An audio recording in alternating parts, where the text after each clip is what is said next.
and we did a little aura farming this weekend, Jett. Yeah, yeah, so, 10 out of yeah. 10 celebration. JB, I would not expect you to know this term, aura farming. I've never even heard of that Hey, before. don't think I didn't look it up. I had to Wow. do a little research. I had to dig a little bit, but 10 out of 10 performance, Jett. But my question is, did you practice that, or was that was take one? Because it was pretty good. We can't go through JB's Google history 'cause he's gonna have different like ways of saying what's aura farming or the meaning of aura. But JB and AC, the energy was awesome. Those two are just like really finding their groove. 4 straight overall wins. $100,000. Adam Cianciarulo. Checkered flag and Justin Brady. Cianciarulo has won the 2019 Moto Pro Championship. He's gonna do it to become the oldest winner in the history of Supercross.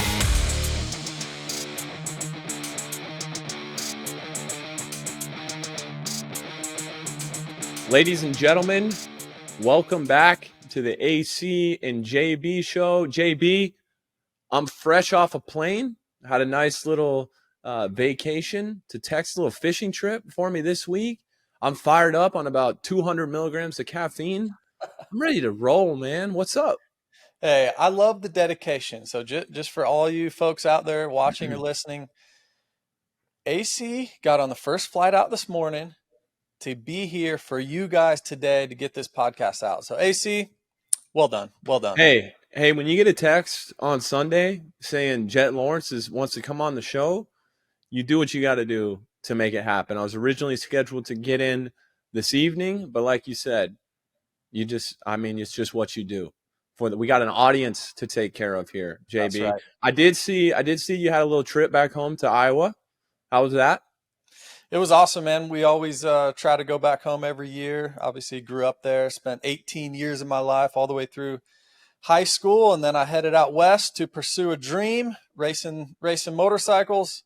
And so I love to go back, man. I love seeing family, and especially now that we have kids, to see their cousins and they get to see my aunt and uncles, like just have a big family there. So it's a lot of fun.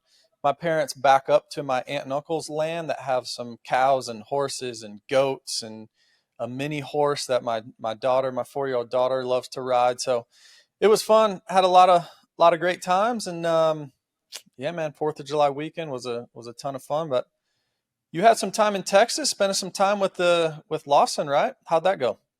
I did, but first, come on. I want to talk about you. I feel like we always talk about me when we open up here. Tell me, does North Carolina feel more like home than Iowa?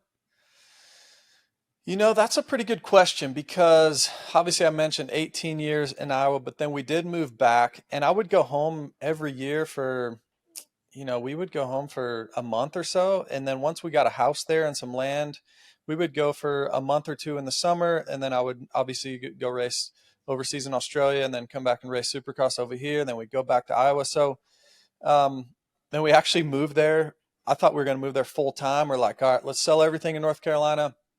Had a house, had like 40 something acres behind it. I'm like, this is going to be good. We're going to just chill. I'm done racing. I'm going to spend some time with all my friends and family. And that lasted like about 3 months. And my wife and I were going on a date night one night. And I said, yeah, I don't think we're meant to be here. And she's just starting to get her head wrapped around moving from North Carolina, which was her home where she grew up, to Iowa, small town Iowa. And so we had to totally flip flop.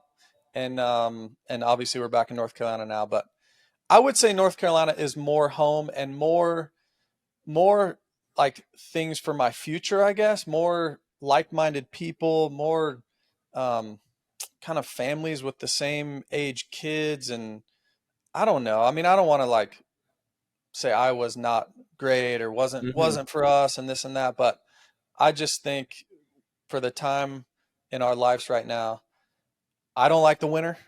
You were from Florida, so you didn't have to grow up in the freezing cold, but man, I do not miss the cold, snowy winter. So North Carolina's home. We're back. Do you still have a house in Iowa, or do you stay with family when you go back? No, we just stay with family now. We we got this wild here about 5 or 6 years ago because we would go back there and stay with my parents for about 2 or 3 weeks, maybe even a month sometimes. And we had so much fun. Like the kids just absolutely loved it. My wife loved it. There's bike trails all over the town I grew up in. There's tons of parks. Like it honestly is a great lifestyle. And I was looking on Zillow at one point, and my mom and Paige, my wife, were out getting groceries, and I'm like, "Hey, drive by this house, go look at it." Well, they drove by it, and we bought it like, I don't know, 2 days later. And so we're like, all right, now we're gonna have a house to go to. But once we got our house there, and you can maybe relate to this, once we got the house, we didn't see people all the time.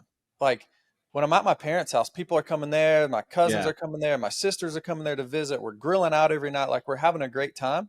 Well, now we had our own house, and it's like, hey, what are you guys doing tonight? Oh, we got plans. We're going over here. Hey, what do you got going this weekend? Oh, we're going up. Like, so once we lived there or had a house there, like we didn't see people as much as we thought. So, yeah, it was a great time spent. Like I said, we had some land, so we built some 4-wheeler trails, some motorcycle trails, a lot of deer. All you white-tailed deer hunters out there, my backyard was full of them. Some big 10 points, 12 points, out of 14 point rolling around there at one point. So, yeah, man, it was great. Love my time in Iowa, but we'll just stay with my parents from now on.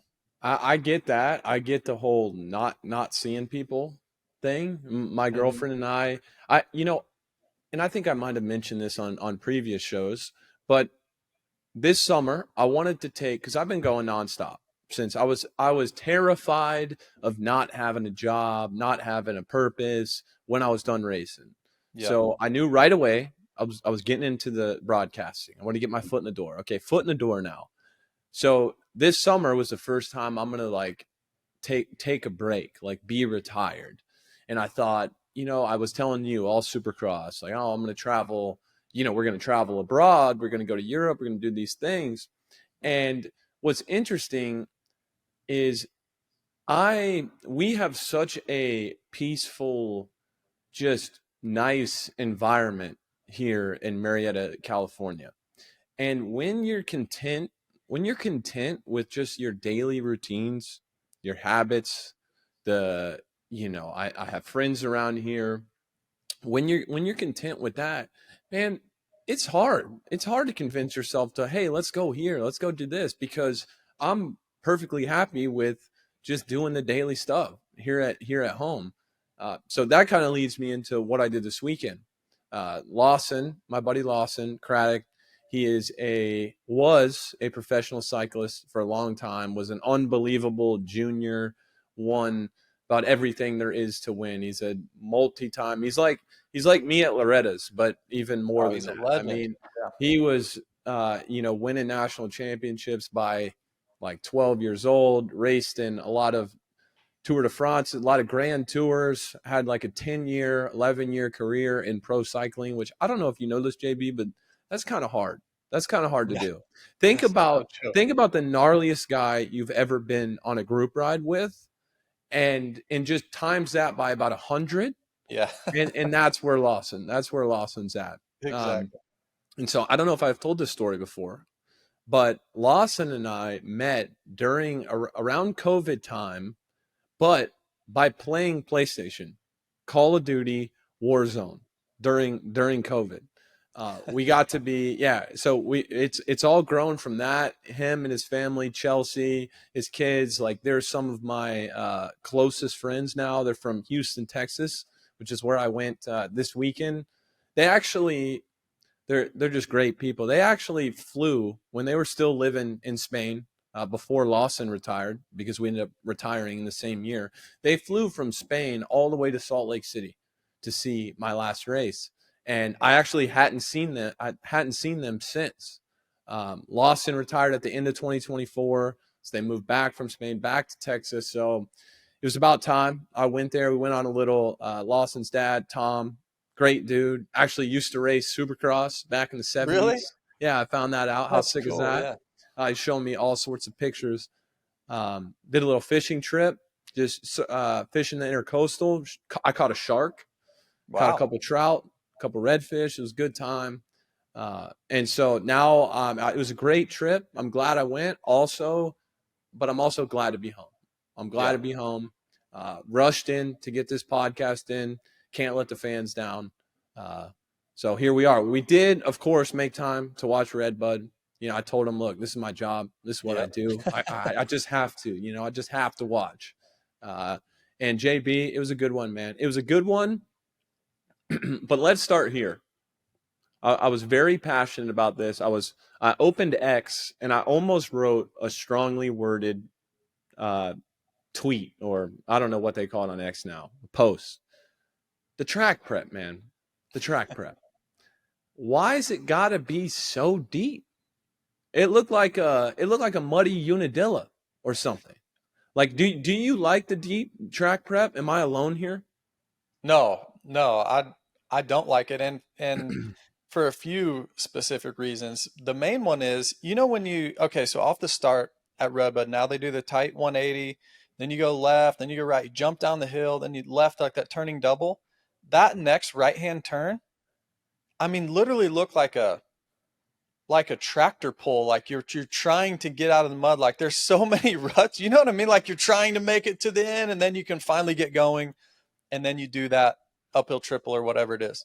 But almost all the turns were like that. So I definitely agree with you. It did get better and better as the day went on, of course, but man, it was total slot car racing. Once you were stuck into a rut, it's like you couldn't even lean right or left because you would drag your pegs and it would really stall you out. So you kind of had to keep the bike upright pretty much all day. And when it's soft like that, one, like you said, you can't really lean it over in the turns. The turns end up kind of straight up and down. If you lean it over, you grab the fork guard or grab the peg, and it takes you to the ground. But it's also like playing Russian roulette with lines. Yes. Because you can be good, and you know, you can adapt. You can be somebody that adapts well, that looks ahead, that is a smart racer. But when it's that soft and the lines are really changing, not every lap, but every time someone goes through the section, goes through the line, to me, it kind of takes some of like it becomes kind of just a guessing game, you know. And I'll always say it. I believe that we have tons of great venues on the calendar, a bunch from, you know, Southwick to Hangtown to Washougal, all these different dirt types. And I've always been an advocate of letting each track kind of have its own natural characteristics. To me, and maybe nostalgia's playing tricks on me, but you know, when I grew up watching racing, that's what it was. You knew if you went to Southwick, it was going to be sandy. Redbud's going to be somewhere in between. I understand that the bikes are faster now, probably trying to slow guys down a little bit. I guess the only positive side to it is that it's completely safe to run a paddle tire. There's no other option. No other option. No other choice for sure. That being said, it was a good race. It was a good race. Typically, a prep like that, to me, takes away from racing, takes away from some of the back and forth. I think a lot of times the riders end up racing the track more than they're racing each other. But turned out to be a pretty good day of racing. Yeah, well, 450 Moto 1 is prime example of what you just said. Jett would get by Hunter and then take a wrong line. Hunter would get back by. So it did create like some really, really great racing. But can we just get into it? Yeah, let's do it. 18th to 1st. I mean, come on. I don't know, Doing things on the bike that literally my jaw was on the ground. Like that sand roller section at the end when he was jumping over that little inside roller and making passes like Jett Lawrence. And we're going to have him on the show later on. We're going to ask him. But it was unbelievable. Well, I think he played tricks on us a little bit, and maybe it was for ratings. Who knows? Maybe the kid's just trying to grow the sport. But for one, 3 months, tears his ACL. 3 months later, he goes 1-1. That's just crazy. That's just weird, man. I don't know how you do that. But, you know, he comes back, he goes 1-1, and I think you kind of naturally think that, oh, he's back. Like, this is him. This is Jett. But We had AP on the show a few weeks ago too, and he was talking about, those guys were gaining a lot of confidence because Jett was winning, but he wasn't winning by as much as we're used to seeing. He was 2-3 seconds ahead of those guys for a large majority of the race. And it looked like, I don't know, maybe, with Jett's riding style, it kind of never looks like he's trying. So maybe this is the best Jett has. Watching the first 3 or 4 races, and you're thinking maybe everybody else has just gotten better. The levels continuing to go up. And now we've seen the last 2 races, Southwick, Redbud, and you're like, man, I don't know. Gotcha. I don't know. Gotcha. It's just been a beatdown. It really has been a beatdown the last few weeks. And second moto, prime, kind of just a prime example. Everything in that first lap for Jett, you could tell there was no flow. He was kind of stuck behind some guys, not really flowing, trying to find line. He wasn't able. He's used to getting the whole shot.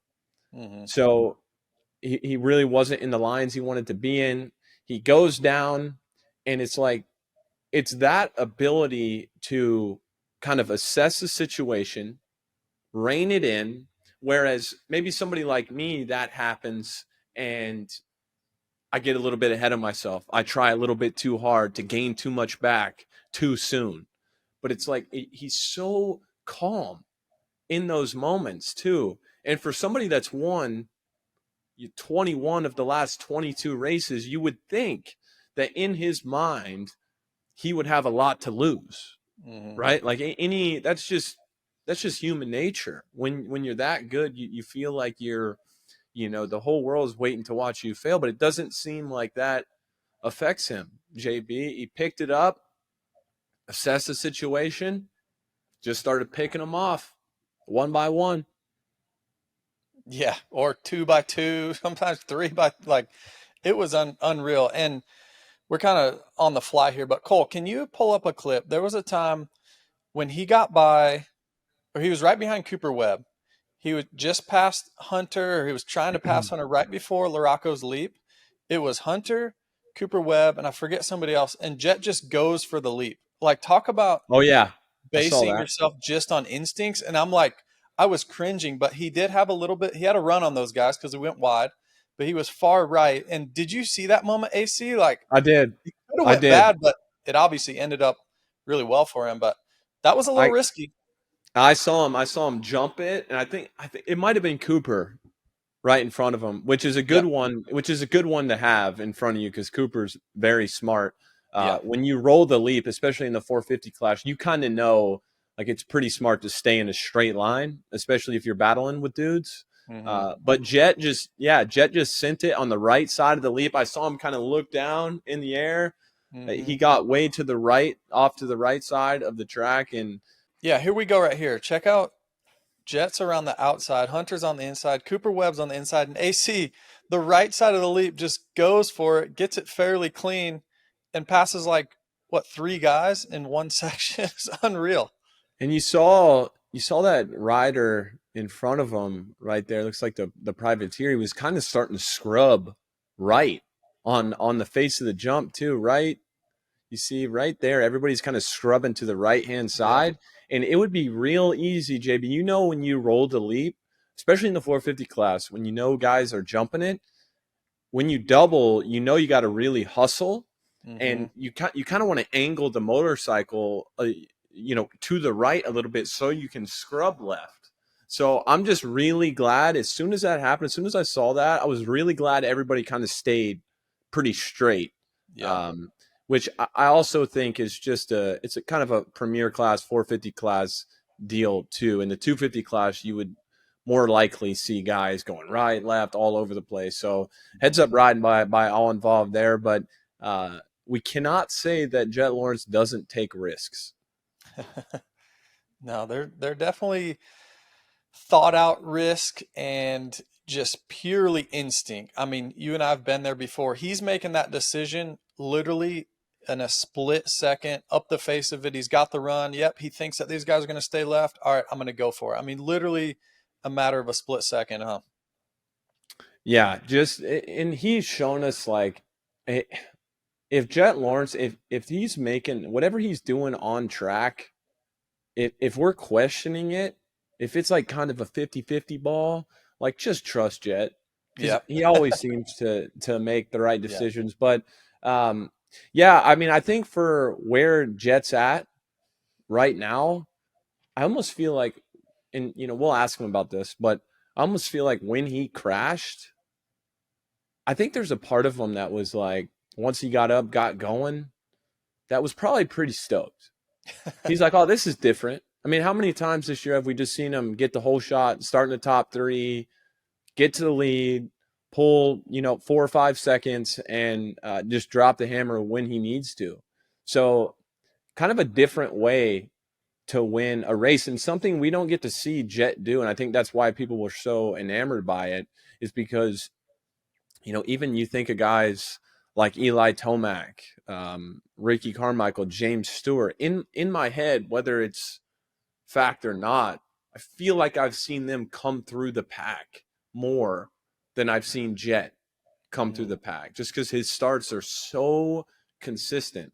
So it was cool to just see his kind of decision making, his line choices, and it's just cool to see him be able to adapt. I mean, for somebody that is kind of always getting the start, always getting to the lead, it's easy to learn how to win a race one way and kind of forget how to do it the hard way. So the fact that he can just be thrown a curveball like that and make all the right decisions to get him back to the front, I don't know. Maybe I'm glazing right now. I'm sure the kids are going to say I'm glazing, but it's just facts. It really is facts. And What's glazing mean? What's glazing? Come on, glazing is I'm like 41, dude. when I I'm don't know what being glazing means. like, well, it definitely doesn't have anything to do with donuts. Oh, okay. I think it means it's like you're being too complimentary. But Oh, I mean, gotcha, what can you gotcha, do? What can you do with gotcha. Jett? I mean, what? I don't even know what is there to break down other than just greatness. Yeah. Yeah, he answered a lot of questions, right?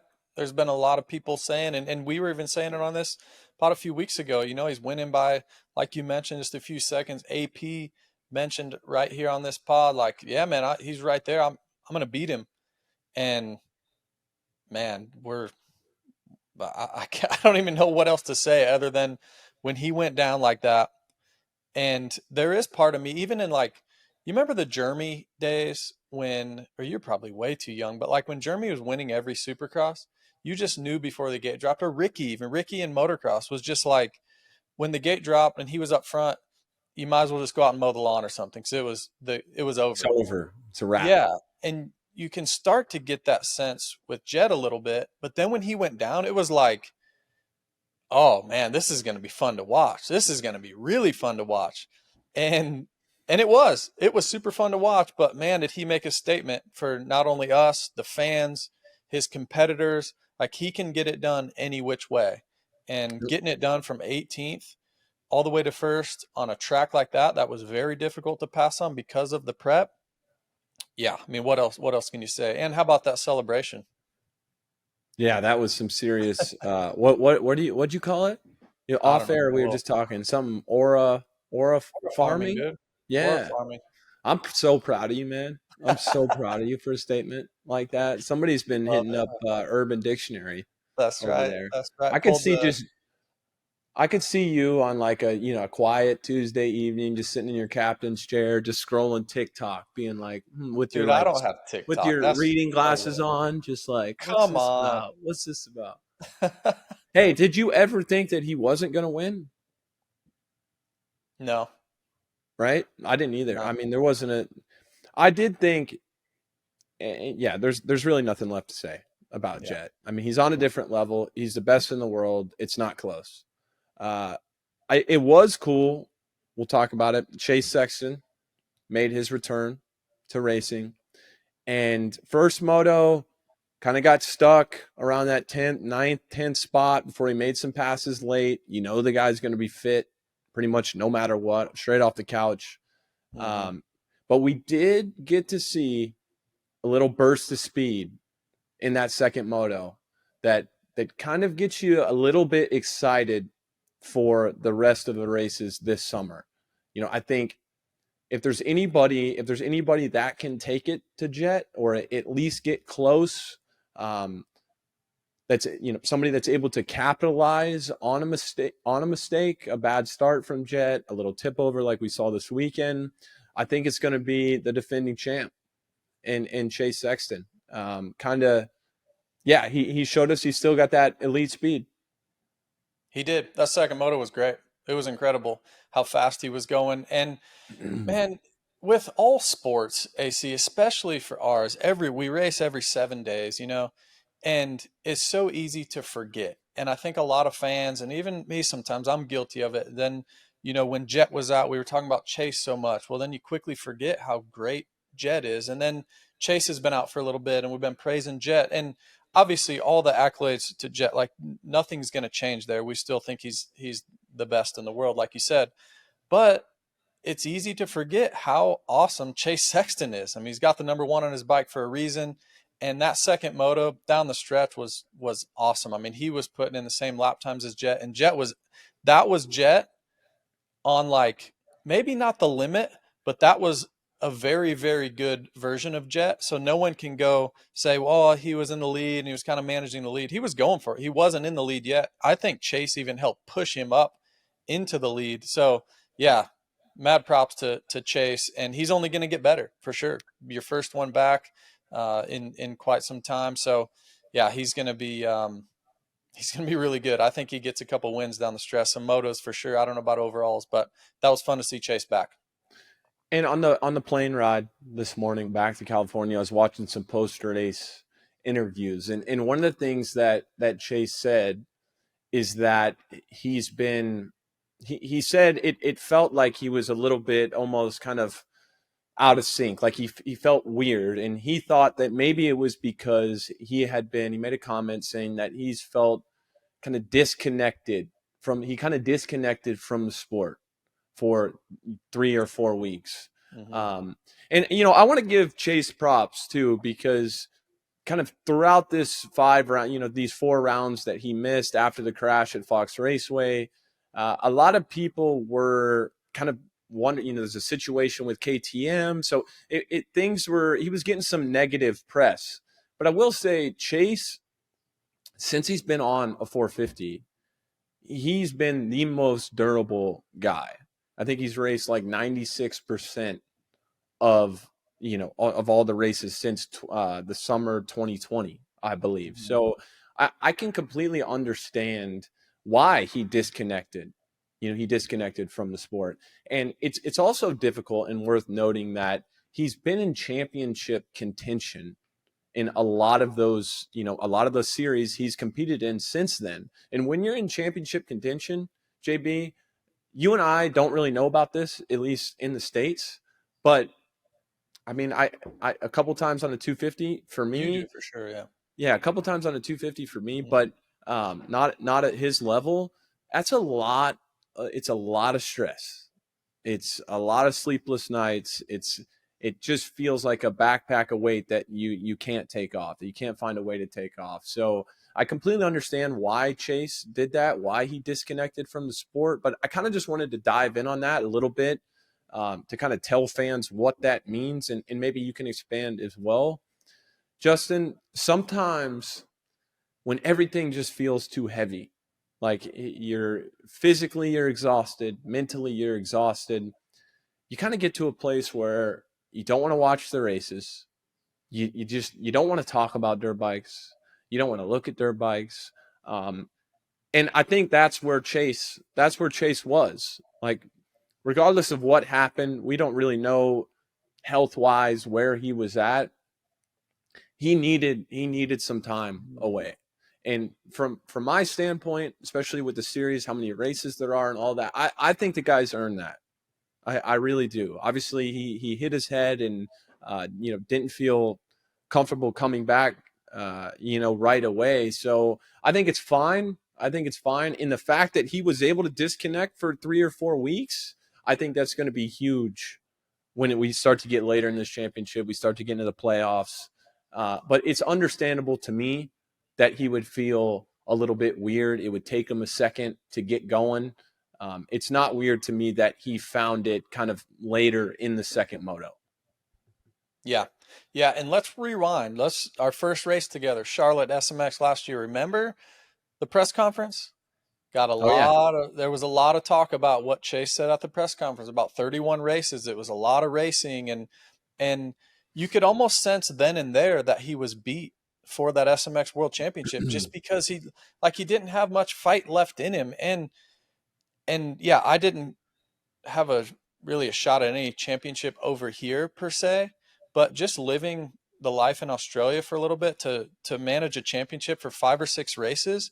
That's why I respect guys like Ricky and RV and Jeremy and Dungy and like these guys that literally every race they showed up to, it was a championship pressure. You had to get it done. If you were off the podium, it was an unsuccessful weekend.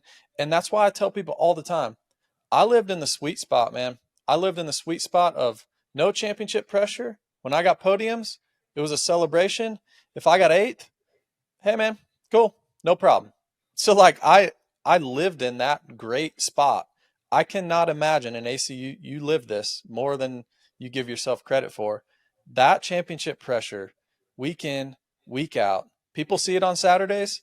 There's pressure on Tuesday. I remember when I was staying with Ken in California, he told me straight up that Sunday and Monday were his favorite days of the week because he got to disconnect a little bit. He got to be a normal human being. He got to go to dinner at the beach. And then as soon as he woke up Tuesday morning and Wednesday, it started to close in a little bit because guess what?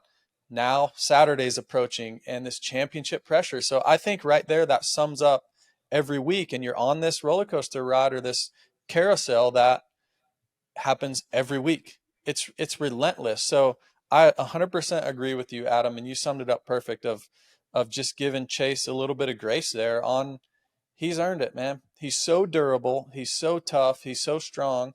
And guess what now? He's going to be fresh for this SMX World Championship coming up starting in Charlotte here in a few months, and it's going to be exciting to see a rejuvenated, fresh Chase Sexton. So I started I started training with Eldon Baker in 2011. I was 14 years old, and I got to spend a lot of time because of Eldon. I got to train with Ryan Villopoto, Ryan Dungey, Ken Roxon, these legends of the game, right? And with Ryan Villopoto, of course, winning 4 Supercross championships in a row, pretty much won every outdoor title that he entered. Every championship the guy entered and he was healthy for, he pretty much won, besides that 2008 East Coast title with Trey Kennard. And yep. He was coming into the season there with a fused wrist. And so there's some leeway there as well. Mm-hmm. But one of the things, and I think RV will be fine with me saying this at this point, but I know that, he won the title in 2011, won it in 2012. And I think it was at some point in the middle of the 2013 Supercross title. Remember, Davey Millsaps was on a heater. He was riding unreal, had the red plate, like 4 or 5 rounds in. And RV was at a spot where he wasn't, he wasn't stoked. He wasn't stoked. He was overloaded. And what he started doing was on Monday nights, him and his wife would go to dinner and he'd have a glass of wine or 2 glasses of wine. And that was all. Of course, I wasn't, I didn't know. I knew him well. I don't know every single thing behind the scenes. But from what I could see, from what I picked up from him, that was enough. Just that little thing to be able to disconnect that amount, kind of, extended his career. Because, JB, like these guys, it's not hard for these guys to work as hard as they have to. It's harder to work smarter. Like everybody has at least the elite guys, the guys you're going to see in championship contention. I'd say the top 5, top 10 guys are pretty much all in. They will do whatever it takes. If anything, you have to be disciplined in not doing too much. Yeah. And you have to be disciplined in knowing when to disconnect.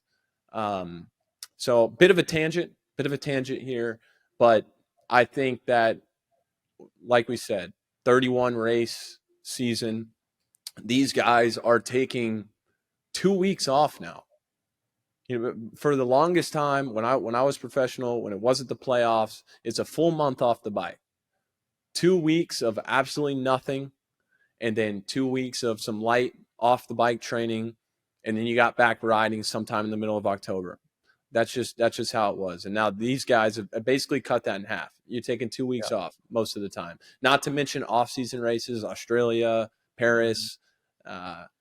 So I'm totally fine with it, and I'm just super glad to have Chase back on the gate. You know he's going to give you everything every time he's out there.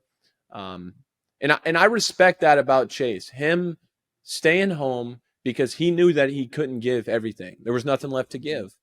You know, there was nothing left to give. So, you know, if Chase is at the race, if he shows up, he's going to give you everything. And I think we got a lot to be excited about from him the rest of the year. Bike looked pretty good for first race back. Second moto, saw some signs there. I'd like to think that he can maybe sneak one of these things out. I don't know. We just spent 20 minutes glazing Jett head to toe. But, yeah, it's just good to have Chase back. He wanted Jett, though, huh? He wanted Jett the second moto. You could tell how bad he wanted him. Then obviously he tucked the front before the sand rollers and gave up a podium overall. Ended up fifth with a 5.4. He was going to go 5.2, I think, for third, I believe. But yeah, Hunter Lawrence ended up second, 2-3. Solid ride for Hunter. He's so good, man. He's so good. And just, yeah, he's never asking. It's like, it's all golf reference here. It's like, well, you know, when I got a 250-yard shot where I have to hit a draw and I got to hit it low and I got to hit over some water. If I hit that shot, if I go for that shot and I hit it in the water, I can't be mad because that's just not my skill level. I'm asking too much of myself. And that's what Hunter does so well. It's like you can see it. You can almost see his mind working when he's out there. But it's like he knows his limit. He knows what he can do, and he keeps it there. And the guy is, yeah, maybe kind of overshadowed by Jett, of course, being his brother, being his teammate. But and I said it on the last show, but the guy is solid. The guy is solid, and I'm not quite sure. He's going to need to find, I think, a little bit more just raw sprint pace to contend for these wins, like on a normal basis. If Jett doesn't make a mistake, if Chase doesn't make a mistake. But, yeah, what more can you say, JB? Guys on the podium every weekend. These are the best guys in the world. Yeah, I mean, what more can you ask for? What a weekend for Honda. Yes. I saw the president was there. I mean, that's a good one to win. When the big bosses fly in from Japan, and you had Joe go 1-1 as well. Honda guys 1-2 in the premier class. That the president's happy. He's stoked. No doubt. They sponsored the event. It was the Honda Redbud National. And then to go 1-2, yeah, like you said, in the 450 class. Speaking of Honda, though, I want to get your opinion on something. So back in the day, you used to get Honda was loaded with 4 of the best guys, right? And then somewhere along the way, I don't know if it's just a money thing or what, but then these manufacturers were going to A rider and a B rider. That Ken Roxon and as their championship guy in 2020, and they had me as their top 5 guy, you know. And then same thing with you mentioned RV. They had RV, and then they had Weimer. It seems like most teams have done that. What do you think is going to happen here with Hunter and Jett? Obviously, you know, they run very similar settings on their motorcycle. Well, I'm going to ask Jett about that later on here on the show, and it's just working so well, but Hunter deserves to be paid as a number 1 guy. So it's just going to come down to dollars and cents, I would think, but surely they make it happen. But what's your opinion on that? I mean, there's 2 A guys. Not many teams have that. In what a lot of teams, maybe all of them, don't have is 2 guys in the premier class that are willing to. I mean, we saw Hunter and Jett swap bikes on press day. I Yes, can tell you unreal. the last few years, if I went over to Jason Anderson, I was like, hey man, can I ride your bike on press day?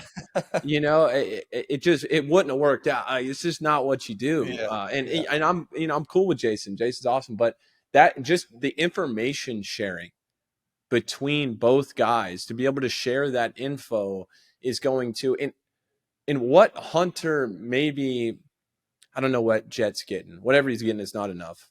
But what Hunter loses in salary, say if Honda can't pay him what he feels he's worth, he's making up for in bonuses yeah. with how they work together. I mean that it's hard to really put a dollar sign on what that does for them, but I think they both help each other a lot. And so that's why it's hard for me to, I was thinking about it the other day. Like, could you imagine Hunter or Jett on a different brand? Like both of those guys on different teams? If that happens, I think it will be at the tail end of, Hunter's career, Jett's career. I do not see them leaving Honda.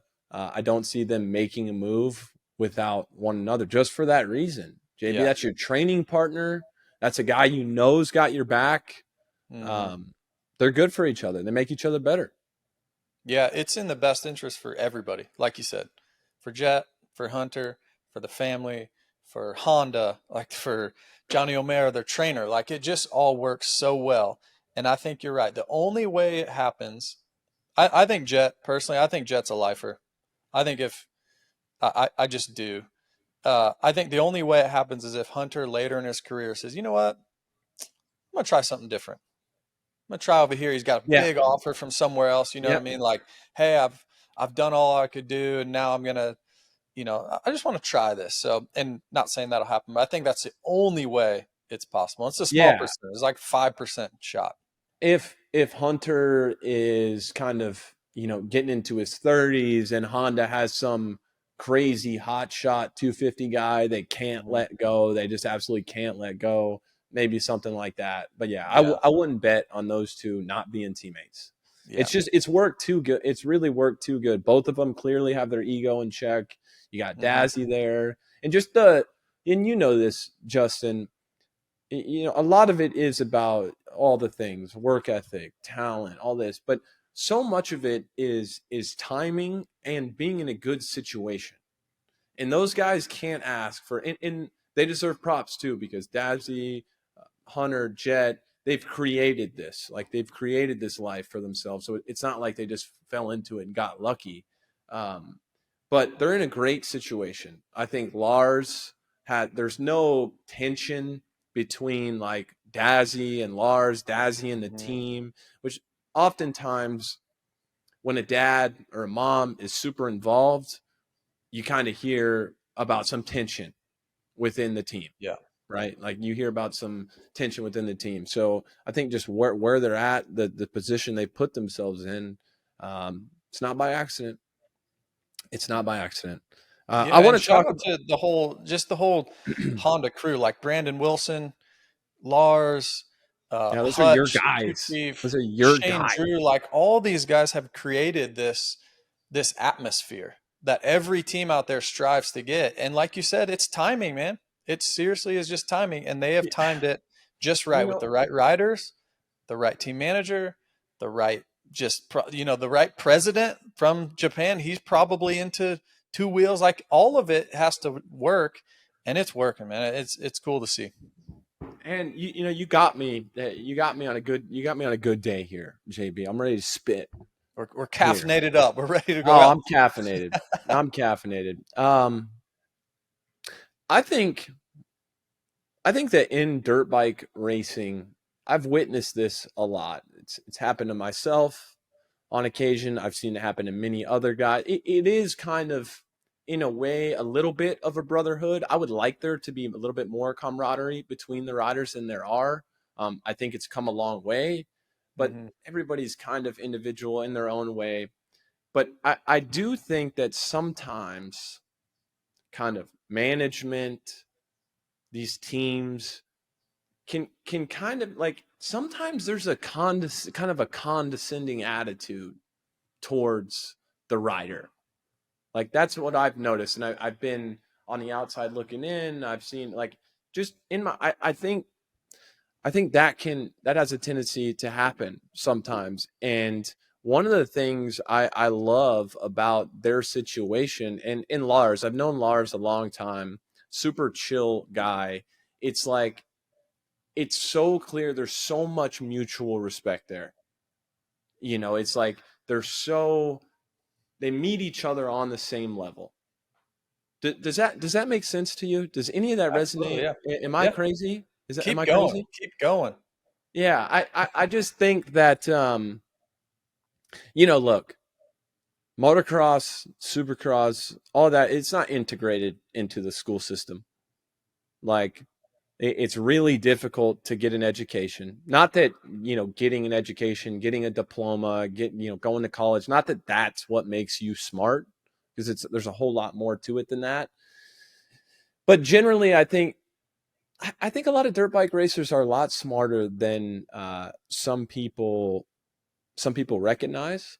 And I just like to see that kind of, I've always thought, kind of being around Honda, and especially being on the different side of the fence this year, and kind of talking to those guys. I do love what you said, just, I love the environment that they've created there. And I don't think it is an accident that they're having as much success as they are. It's not, sometimes it's like, when the rider goes out there and doesn't do his job, it can be like, the rider's blowing it, the team's great. They win and they lose together. Yeah. Like there's always unity there. Like we've heard Jett talk about bike setup. Remember Anaheim won this year, but you never get the sense that they're separate. They're always together. And I think that team dynamic, especially these are the guys that you're having a lot of dinners with, you're spending a lot of days with. We got 31 races, man, and 2 weeks off. So, 45 weeks of the year you're with these people. And so consistently in the long run, to me, that environment is attributing to their success almost as much as their talent is. Does that make sense? Is that good? Yeah. Yeah. Right. You're spot on. Yeah. It goes all the way from the truck drivers. You want to be excited to see each and every person when you show up to the track. When you roll your gear bag or you walk in on Friday before press, and you got a smile on your face, and you've got the truck drivers there that got some food ready for you, and you've got your gear guys and your crew chief and your suspension technician and your mechanic and your team manager and all these guys and gals that you want to see and you want to be around, that you were just away from for 4 days. Like, that's a special feeling. And it didn't happen on all the teams I was on. It's very few times, to be honest. And when it does happen like that, it translates straight to the track. It just does.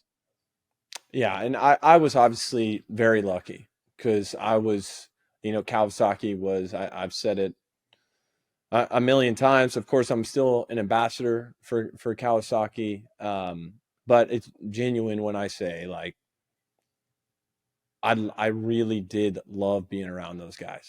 And it makes it just makes it so much more fun. Like, it makes it so much more fun. You're so much more excited to go to work, to do your job. But yeah, that's my tangent for today. I love, and I don't think it gets enough credit. But I just love the environment they've created over there. Yeah. Then this is totally off subject. I love it. But that's what this podcast is for. You mentioned you're an ambassador of Kawasaki. So I'm a big country music fan, right? Big country music fan. Really like Luke Combs. And Bailey Zimmerman was on Race Day Live with us for a little bit.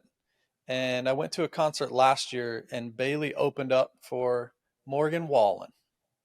And I've just seen something, AC. Morgan Wallen is now a Kawasaki ambassador. Come on, brother. Come on. Let's go.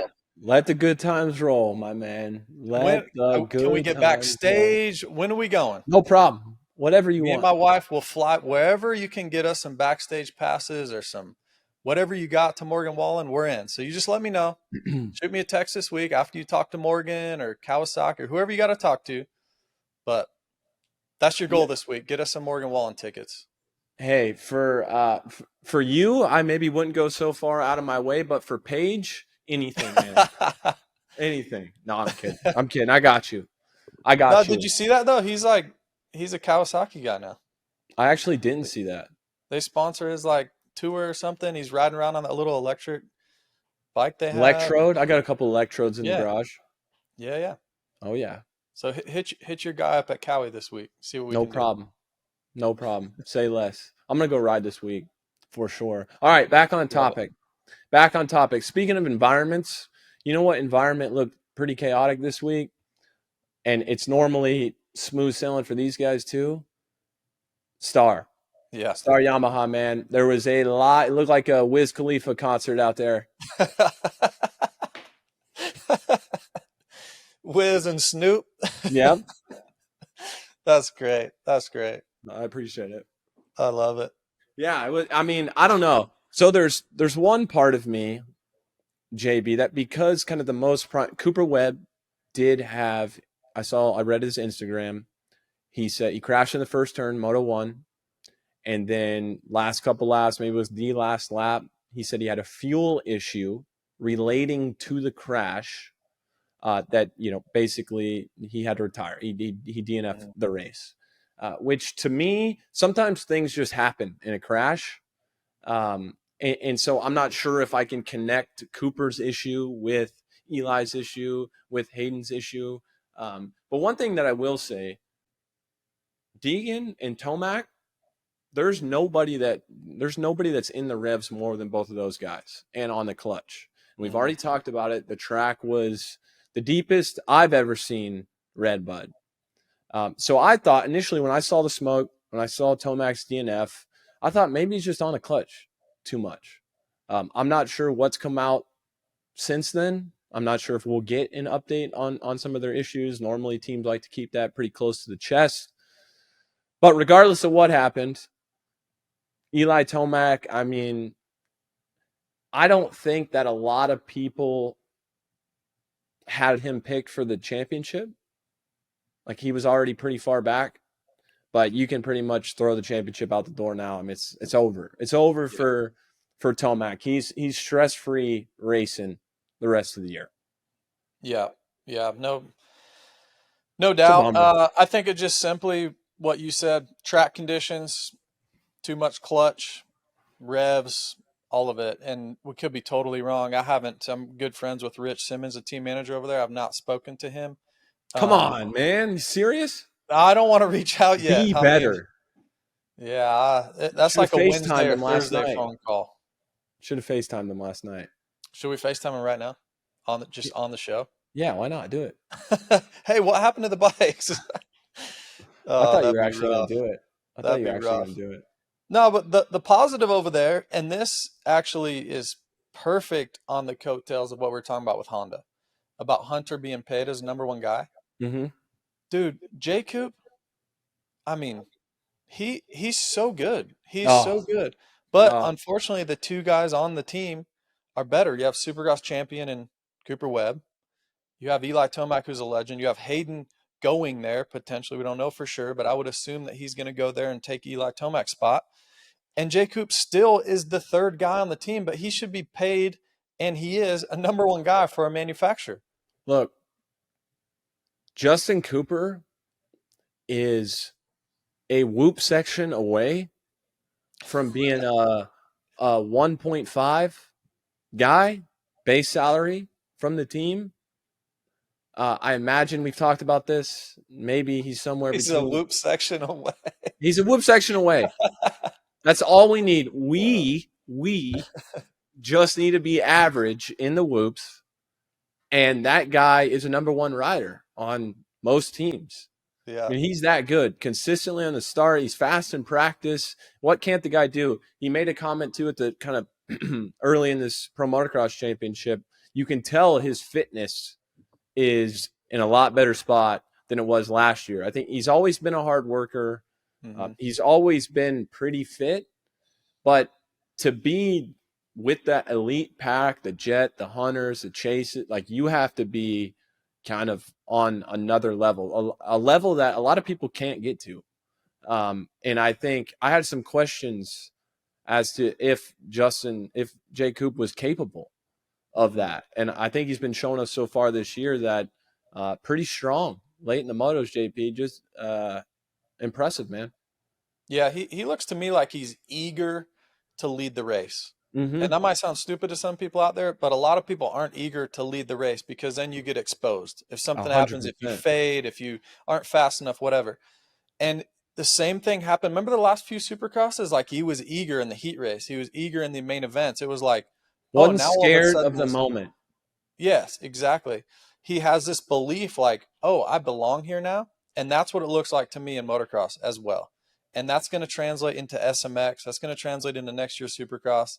And in my opinion, yeah, he's a number one guy for a manufacturer. And it's good on Star Yamaha for getting him. And they have a lot of belief in each other. They gave Justin a shot years and years ago on the 250 and then now on the 450. But man, I'm so impressed. And look, he's potentially going to be our number one seed. We're going to be talking about him race day live. First thing on air from Charlotte. We're going to be talking about Justin Cooper as a number one seed. I miss race day live, dude. I miss my man. job. Me too. I really do. I've enjoyed my time off. Don't get me wrong, but I'm ready to get back in there with you. Side note. Yeah. I agree. But we're going to be talking about him, AC, right off the top. Jay Coop. Great starter. Everything he does is like, he's hardly ever like out of control. Everything is, that's what's so difficult too about somebody like Jay Coop, somebody that, believes in themselves like that believes they can be that elite guy.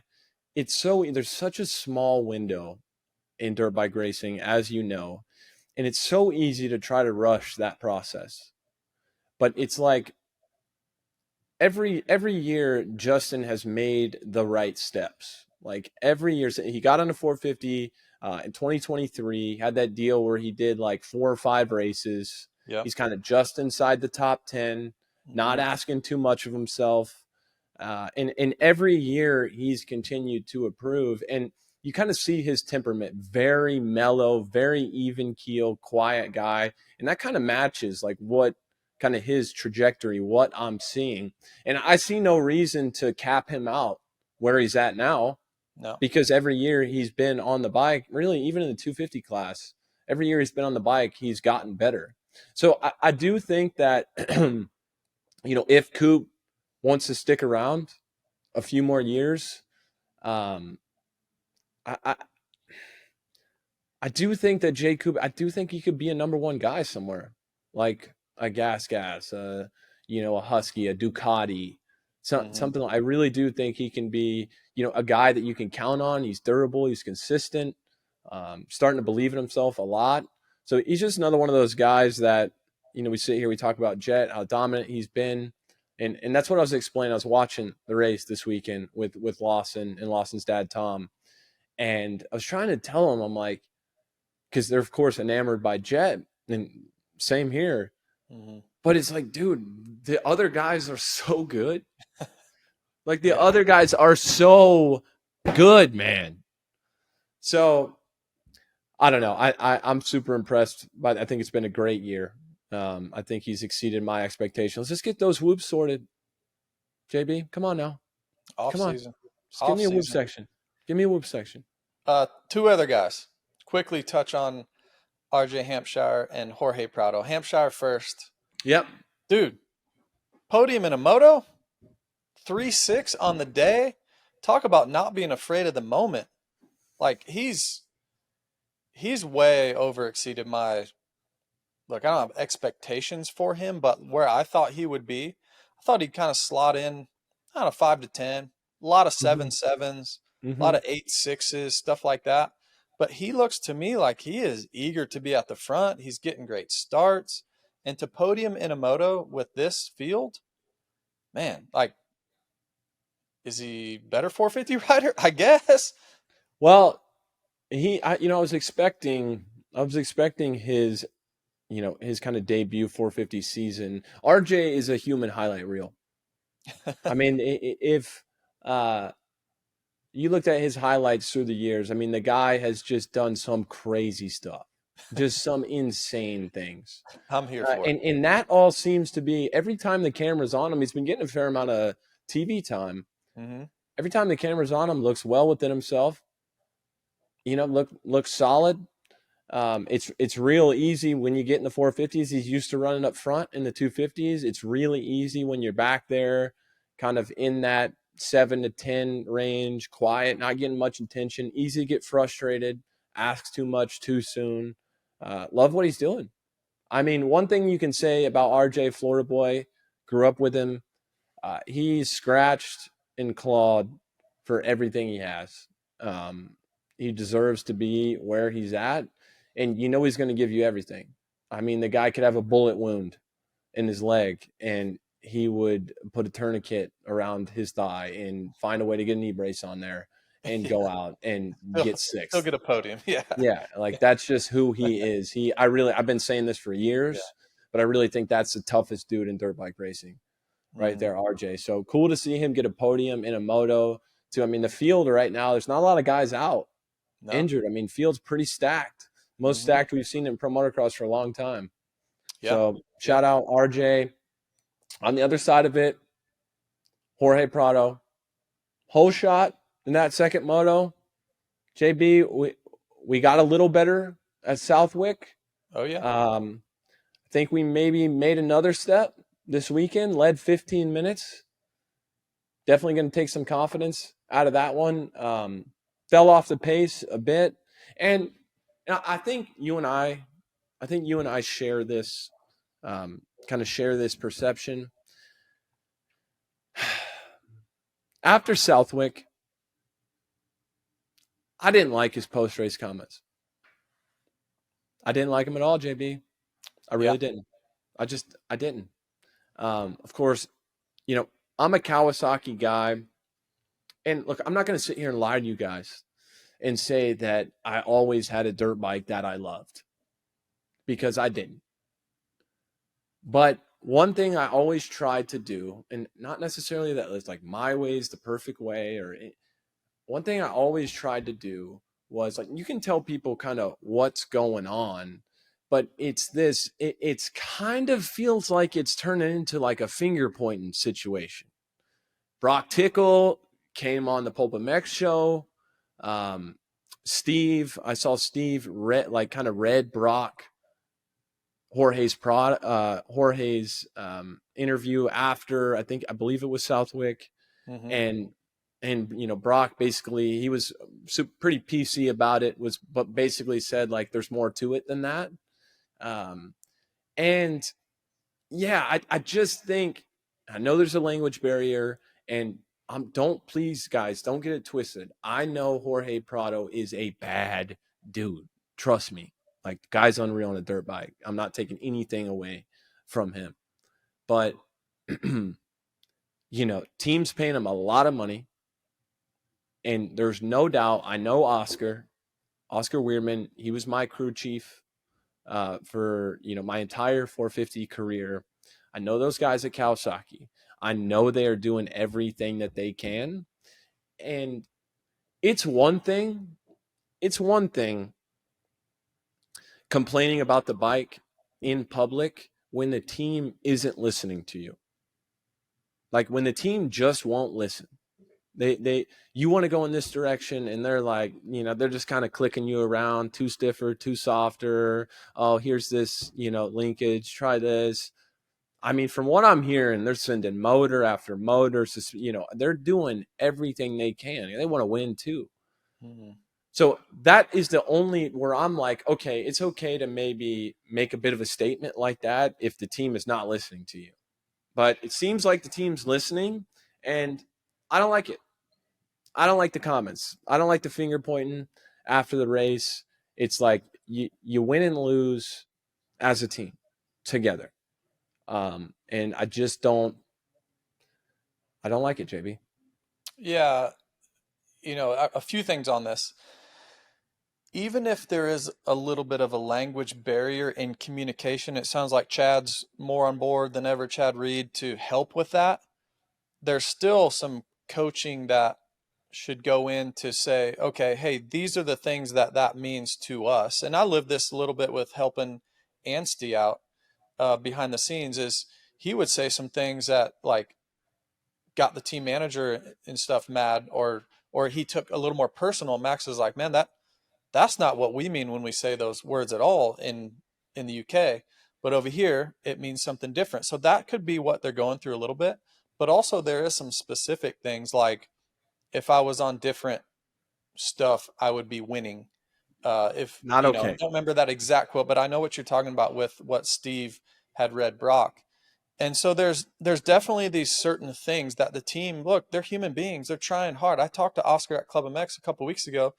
He didn't he's got a family and kids and stuff. Like, he doesn't want to be spending every week down in South Carolina in the middle of nowhere Absolutely not. in the heat. So I thought it was great. And a whole crew of them were there. So I just think how you get the most out of people is communicate, be polite. And maybe Jorge is, and I'm sure he is. Like, Jorge seems like a great dude. Like, he seems like a great guy. Totally. And we got to make sure we say that too, Yeah. because he is 100% like, he's a good dude. He's a good dude. Continue. Yeah. But there's just a certain way of going about it that I think at some point, when you're paying somebody that much money, when you have so much expectation, then the expectation goes both ways. It seems like it's a little bit one-sided right now, because which I don't know this for sure, but I would be 99% sure that the team's not sitting him down saying, what happened those last 5 laps at Redbud? Like, why, I'm sure they're not pointing fingers at him saying, like, publicly. I didn't see any interviews from Oscar or Dan Fahey or anybody saying, bike looked good for 15 minutes. What happened the other 15 minutes? Like, that would be the same way. Do you agree? Like, that's saying the same thing. Yeah. So I'll take you inside the helmet a little bit with Jorge, and I'll kind of try to be in his shoes when he's making these comments. He is a guy, we know, 4-time world champion, used to winning, comes over here with high expectations to win, comes out, gets hurt in Supercross, not a part of the plan, gets in outdoors. It's not working. It hasn't been working. Now, look, he had an injury. It's his first year here. He gets a little leeway. But if I'm Jorge, I also kind of have to believe that at least part of it's the motorcycle. Because once you start buying into like, oh wow, well maybe Jett's a little bit better than I thought, or Eli's a little better than I thought.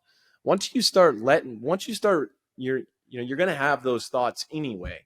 But once you are kind of giving those thoughts some more attention, it's pretty much already over. So I get what he's doing. He's still, carrying himself like he's that winner. And it's easier to keep yourself there confidence-wise if you have something to be like, hey, I could be there if I had what I needed.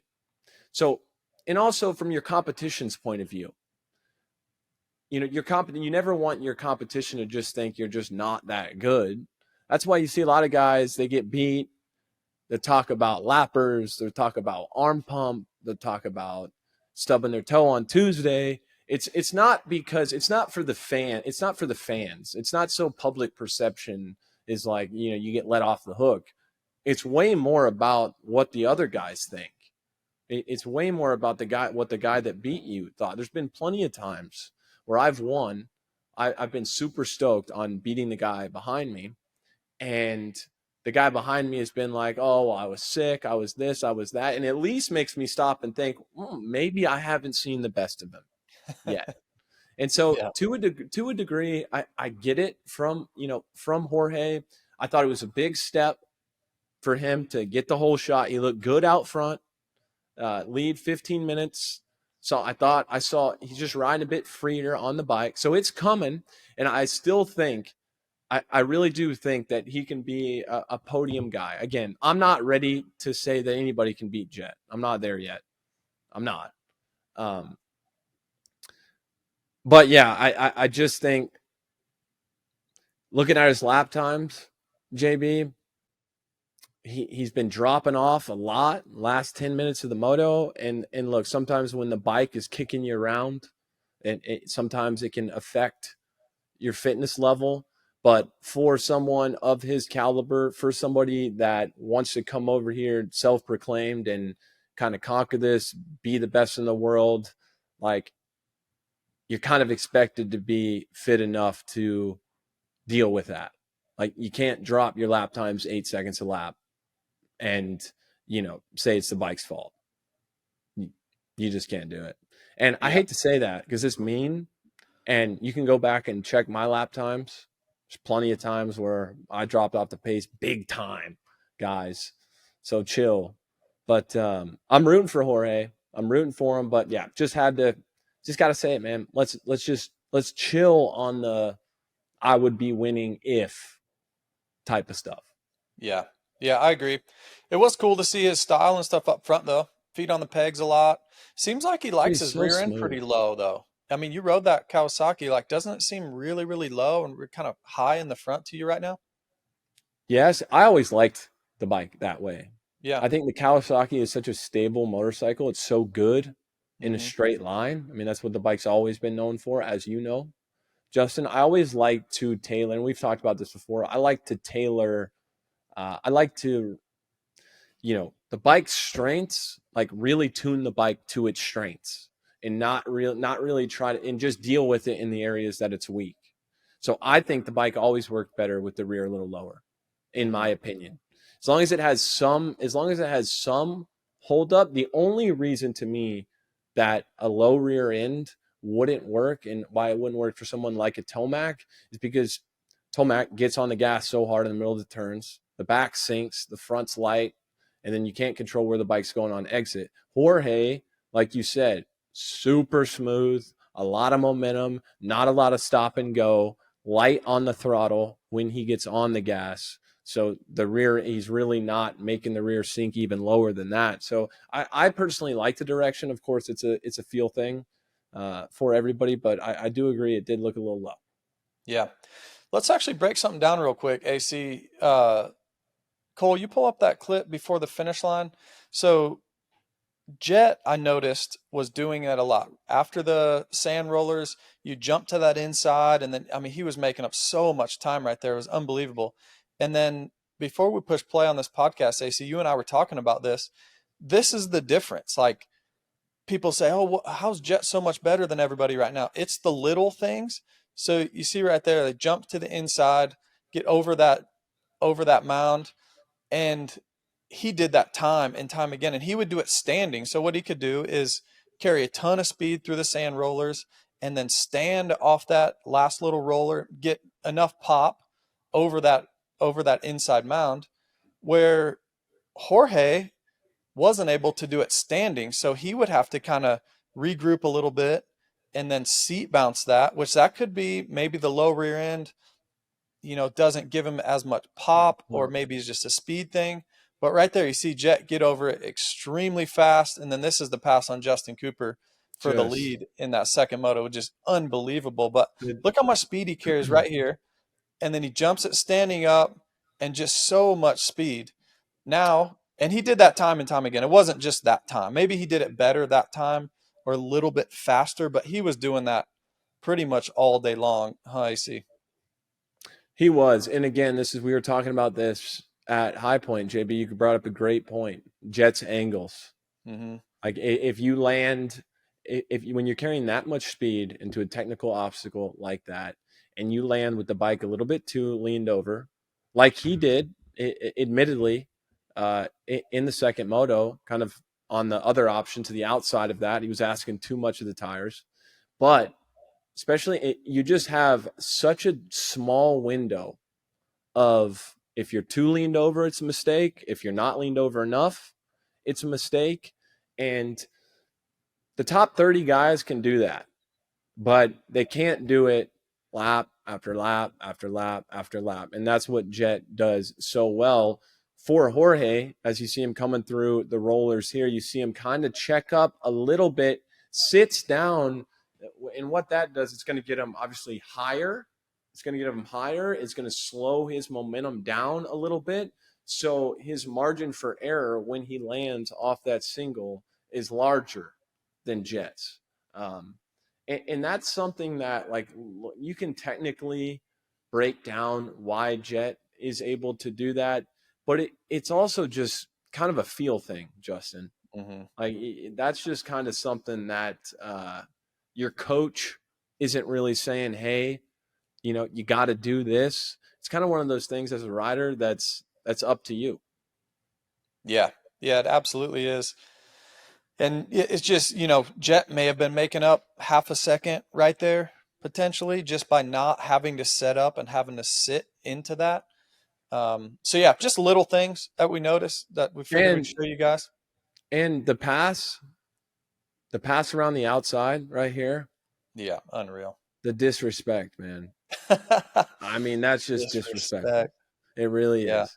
And it's funny. I think Justin probably thought, it looked like he thought that Jett was going to kind of duck under him, try to square him up.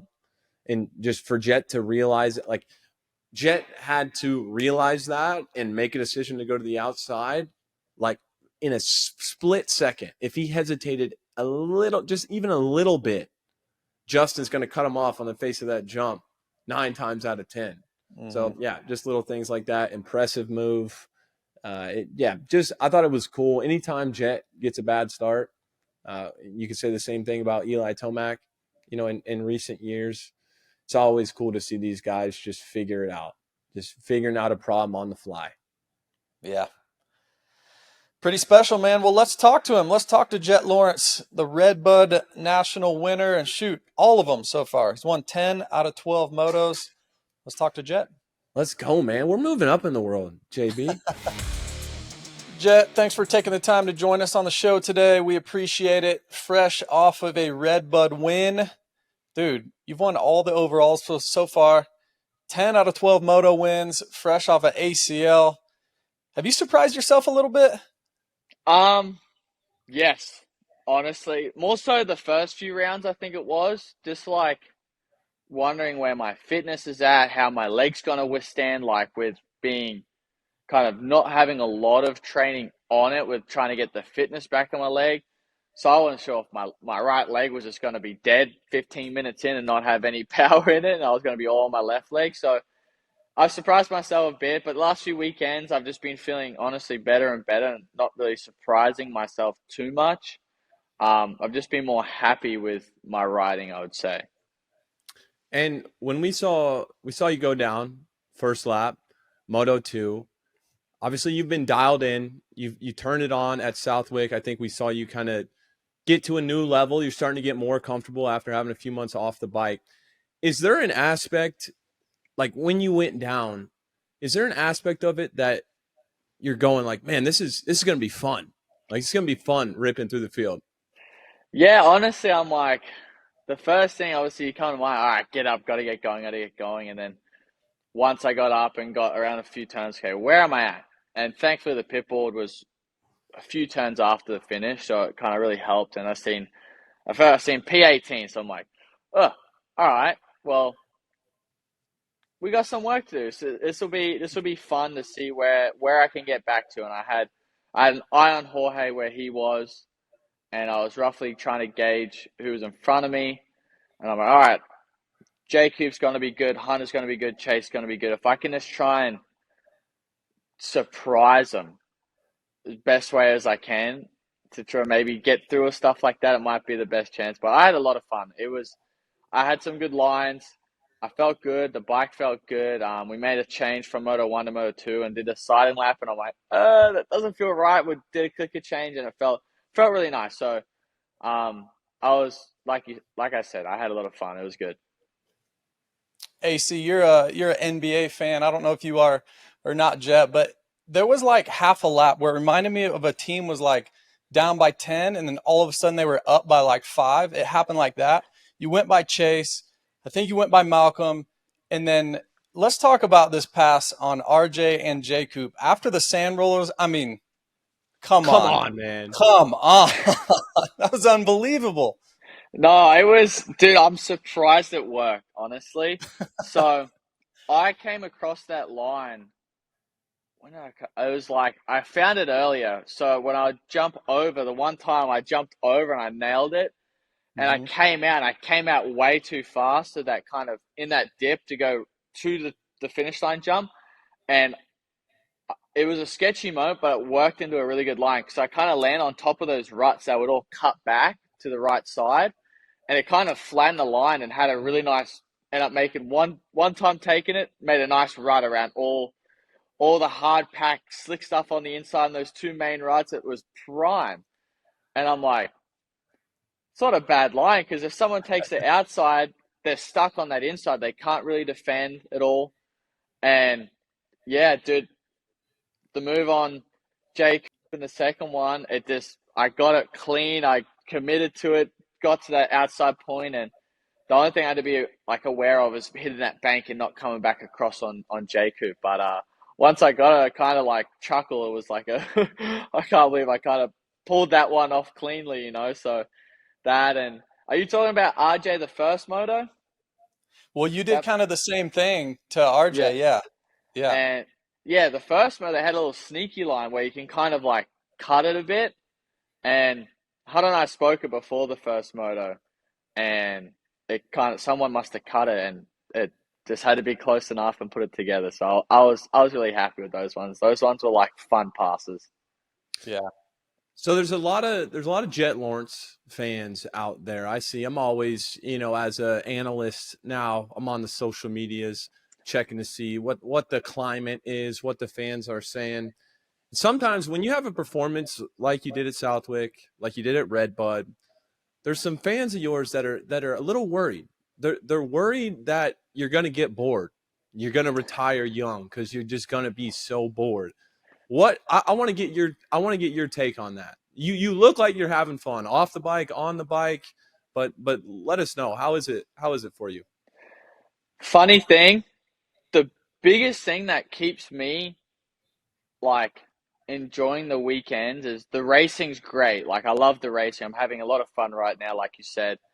But having my brother at the races is a big thing, like for me. Because when one of us was injured, it's like it's just different, you know. Like I feel like you're missing part of the team. Yeah. Um, so I think we've spoken about before, my brother. It's like I think once Hunter retires, it's like I may last like another year or so, and then go, I'm done. It just doesn't feel the same without Hunter because I've done race so many races with him now in so many years. It just doesn't feel right when my brother's not there with me. But who knows? I think there's always a new goal for me each year. You know, there's another new thing that sparks me. You know, and kind of like a similar thing that Michael Jordan did. He would take small things that help motivate him. Like if the one of someone the saying, "Good job," he twisted it mentally and made it like, "All right, like let's get it's game on now." So um. We have to wait and see, but as of right now, as long as Hunter's racing, I think guys have a good chance at me staying around. That's awesome. Yeah, that's cool. Let's talk about Hunter for a minute.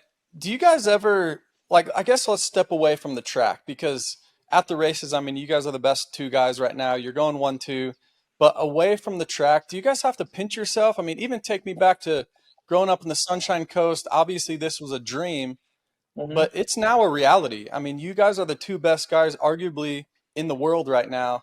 And at home, do you ever just kind of pinch yourself and like look at each other and kind of smirk and be like, yeah, we're bad dudes. Honestly, we don't. I think we don't do it enough for us, for other people, but every now and then we do. Yes, it's just a cool moment to go look at something and just be like, I think, especially after this weekend, I would say to look at it Hmm. and go, we're 1-2 on points.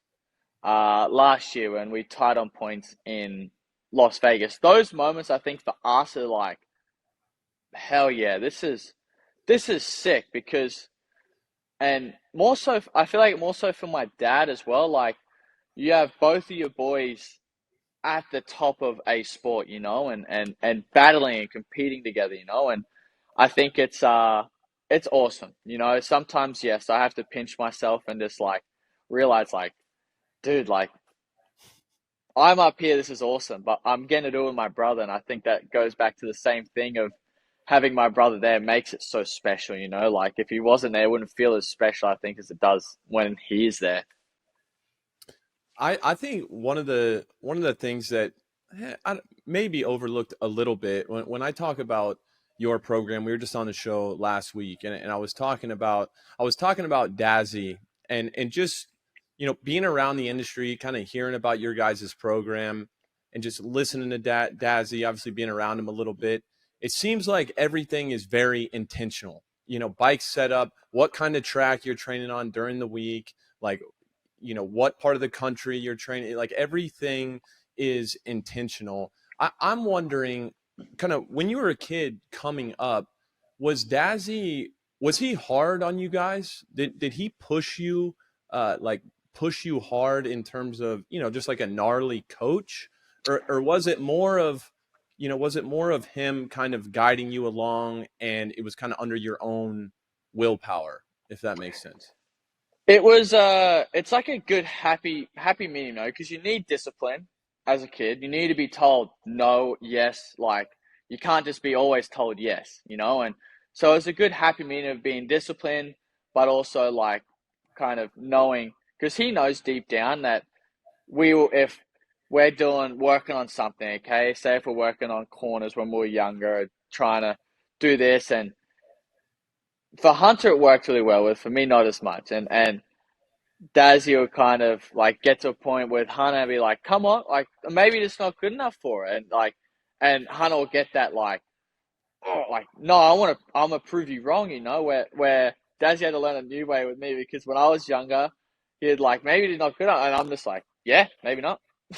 No, I'd go inside, like, so I was terrible as a kid, but deep down your stomach, like as I got older especially, you're just like, oh no, like I got to work this out. And like you said, things intentionally, like we're living in Florida because the heat is really gnarly here, and a lot of professional riders that had a lot of championships on their belt, like AC, obviously Ricky Carmichael, Ryan Villapoto, Ryan Dungey, even like Chase, AP, all those guys are in Florida training at Alden Baker's place. So Dazzy's obviously thinking, all right, there's something about Florida we need to learn, need to be there for, So just picking up on learning on others and giving us all the materials that we need to make us succeed the most, like you're not gonna be going to a place that like is this conditions and you didn't think anything of it. You're not gonna do as well.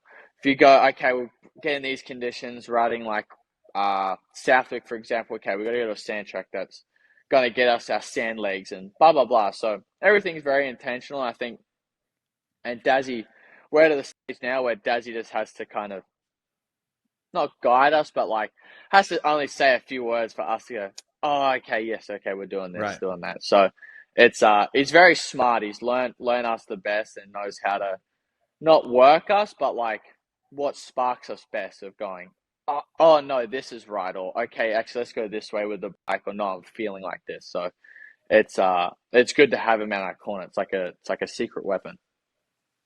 Yeah, I know there's been a time or two where I've come into the truck during Supercross and I'll get like a counseling session from Dazzy. I remember, forget what race it was this year, but he was giving me parenting advice. We were talking about marriage. We're like, It was awesome. The guy's just an absolute legend. Yeah, so obviously he's awesome. Yeah, he's great. It's hard. It's hard, right? Sorry to cut you off there, JB. It's hard, Jett. Regardless, for you, since you've been in the premier class, of course, you've had, a couple injuries, a couple down times, but still, even when you're succeeding, there's so many little moments throughout the course of a season where it's so important to have somebody, like Johnny O, like Dazzy, that you trust at all times, because when stuff starts to go bad, everybody's got something to say. Like everybody's telling you, do this, do this, do this. And to have Dazzy, to have Johnny O, guys that you trust, I mean, it's huge, right? No, 100%. And the one thing that my dad did very well from when we first kind of go over here, because obviously I've grown up in the social media kind of area, like when I first went pro and stuff like that. So criticism is a lot nowadays, especially. So when we had those tough times, it's not like my dad fully stood back and just go, you got to deal with it on your own.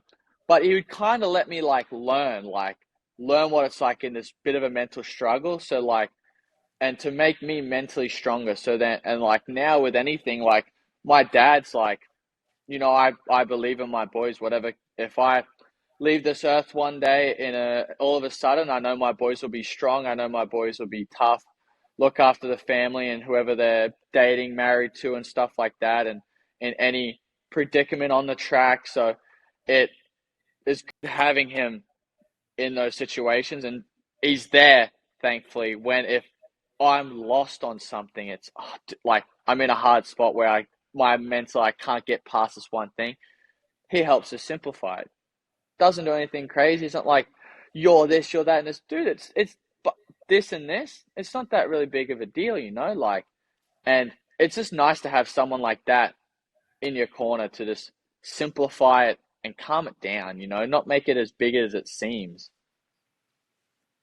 Yeah, that's really cool, man. You have obviously Hunter as a big brother and a mentor. You've got your family right there. I want to talk about that bike a little bit.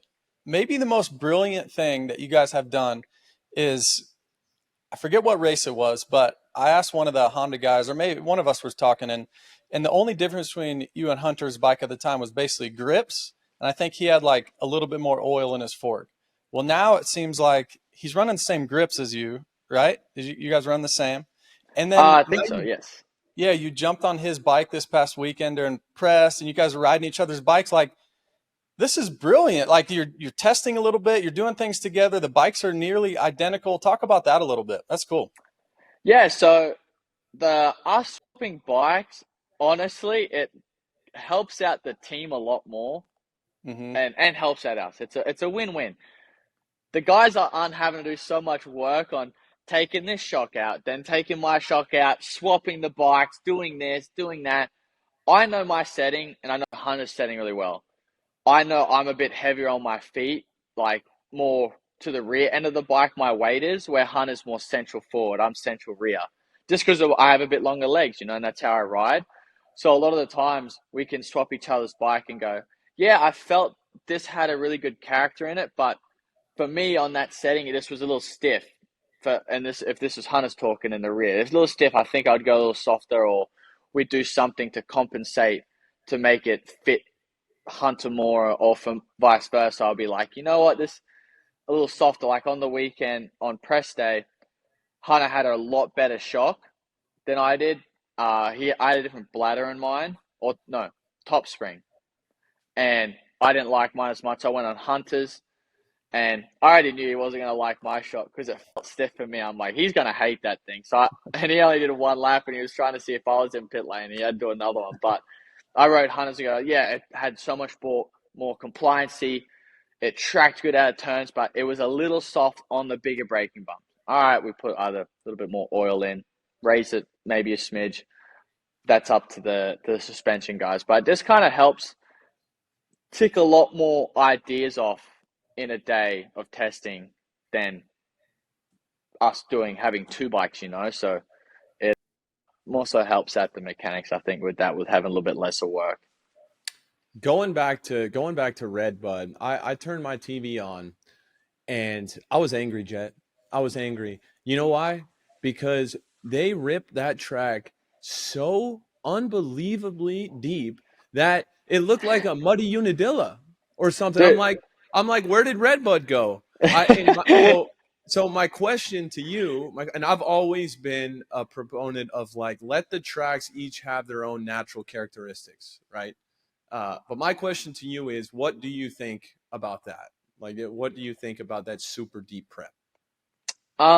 Yes, it was definitely a lot different than regular Redbud for sure. And I don't mind it just because sometimes it throws a good curveball, If we get set up the same way, like this track's like this track's like that, this track's like that, everyone will have their setup kind of thing and know where, dude, this threw a complete curveball at us. Dude, it's so different. Like me and Hunter said, this ain't normal Redbud. So it helps kind of throw a curveball, which, I love the normal red butter when it's more little holds a little bit more weight. It's not as bulky and that stuff like that. But then again, this one I had fun this weekend. It like you had to be smart with your lines. You could get a little creative with some things. And being lighter, I'm a lot lighter rider, so it helped me a lot with a lot of things. And for people who are a lot heavier, so I didn't mind it totally. Obviously, I did good, so I'm going to say I didn't mind it at all. But it's every now and then it's nice to have a little bit of a curveball. And we did a little aura farming this weekend, Jett. Yeah, yeah. So 10 out of yeah. 10 celebration. JB, I would not expect you to know this term, aura farming. I've never even heard of that before. Don't think I didn't look it up. I had to do a little research. I had to dig a little bit, but 10 out of 10 performance, Jett. But my question is, did you practice that, or was that was take one? Because it was pretty good. We can't go through JB's Google history. He's gonna have different ways of saying what's aura farming or the meaning of aura. But exactly. It originally came up on Friday. My manager Jacob was around us and he was sending the video to all of us and he was dying laughing and we were loving it and we joking around did it a couple times just in the truck and stuff like that, and then I'm like, if I win, I'll do it. And they're like, dude, yes, we're gonna do it. And sure enough, we end up doing it. And it was kind of like the second try of doing it properly. I did it one time properly on the Friday to mess around because we were already thinking of doing it for a video of either transitioning to an edit or something like that, something cool. And it worked out even better with doing it on the live broadcast. And I'm just glad the camera stayed on because imagine doing all that prep and I go to do it and the cameras, because sometimes they cut back to second, third of them coming over the line. So I'm like, after it, I'm like, I hope they got it. And then I saw when I got back to it, my phone was blowing up. So I'm like, okay, I think they got it. And so it was cool. I just in the moment a little bit also just having fun, and it turned out really cool. I'd chuckle at it, so it's good. Yeah, isn't it? It's funny, man. Even when I was good, when I had a chance at getting on the podium every week, and sometimes during the week, I would just think about something I was going to do over the finish line or something I was going to say on the podium. It's kind of fun. Transitioning on to something much more important than this weekend's race, dude. You've been talking to me a little bit about the golf game. Where are we at? How's the swing? The swing, it's feeling good. I've already spoken to you. We have some pretty exciting things in the books coming up with it because I want to get more into it. I love the sport. I love the mental side of it, how you got to be calm. And I just love the little details of the golf game. And a lot of people are into it, especially as athletes, because the one thing we kind of can do in our contract that doesn't get us hurt. But it's feeling good. It's a nice break away from reality, break away from just the everyday life kind of schedule of training, racing, eating, all that thing of going towards dirt bikes, and I love it. It's awesome. The swing is solid, and AC. So there's good. been several times where we're doing race day live, obviously on the weekends for Supercross, and there's a lot of downtime. And I don't know how many times, Jett, that he has said, dude, Jett's swing is just so good. It makes me so mad. Jett's swing is so good. You're in his head. You're already in his head. Oh, yeah, you're in my head bad, dude. You're in my head. You look like Adam Scott. Yeah, no, dude, I don't know how I got this swing. I lucked into it. I'm a very big watcher, so I just watched a ton of YouTube, and I've had some tips and helps from some pro golfers and stuff like that. But one of our local pro golfers, he's retired now, but he played with Tiger Woods back in the day as well. And he's like a +5 handicap. He pures every shot, and he gave me some tips and kind of just more training tips as well of drills I can do, and it's helped my swing a lot. I've definitely lucked into a good swing. I'm still nitpicking at it. I still don't think it looks up. I'm just very picky. I want it to look like a tour pro swing. So I still don't think it's there yet, but no, I definitely have a very good swing. Thankfully, I lucked into one, so thanks to the golf gods for that. Hey, JB and I are playing Quail Hollow the week before Charlotte SMX, so bring it in, dude. Let's Let's play. go. We'll have to go there. That sounds like a good course. So I'm always down to golf. You can count me in. That would be a blast. Last thing for me before we get into some fan questions. AC was talking a little bit about the mental game, and just during the week, sometimes you have to kind of manufacture some motivation or talk, we're talking about celebrations, things like that. You seem so carefree, and it's really hard to do as a professional athlete. Me and Adam talk about it all the time that just we would overthink things. You seem like you're in the perfect spot of you don't overthink, but you're obviously thinking about certain things because you wouldn't be as good as you are. So talk about just the week preparation, getting on the flight. Like, when do you actually start thinking about, like last week in Redbud? Are you thinking about it on Tuesday? Do you not think about it till you line up? Walk us through that. Um, I mean, the biggest thing that's helped me, especially this year, I'd say, especially with my mental, I've been, and it kind of goes to the golf and this book I was reading. This kind of was more so in the just now. Like, all I can control physically is the now. Like, I can't go ahead and change something that's an hour ahead or days ahead. Like similar with a golf swing. I I can't control where my ball lands, how it's going to bounce, what it's going to react like. All I can do is control my swing, and that's it. I focus on my swing and make sure I do everything in my swing. The ball will do what it is gonna do, but I can't control a gust of wind. I can't control those other things. So I think the biggest thing that's helped me is just focusing on my now. When I get to a situation, I'll deal with it, whatever my instinct tells me, or why I'm thinking of doing in that, and I think that's what helps a lot. And even with the racing, all I focus on. All right, on the start gate. So I'm not trying not to think too much about the racing. It's more like, all right, I got to go through my start and make sure I execute this feeling, this feeling, this feeling.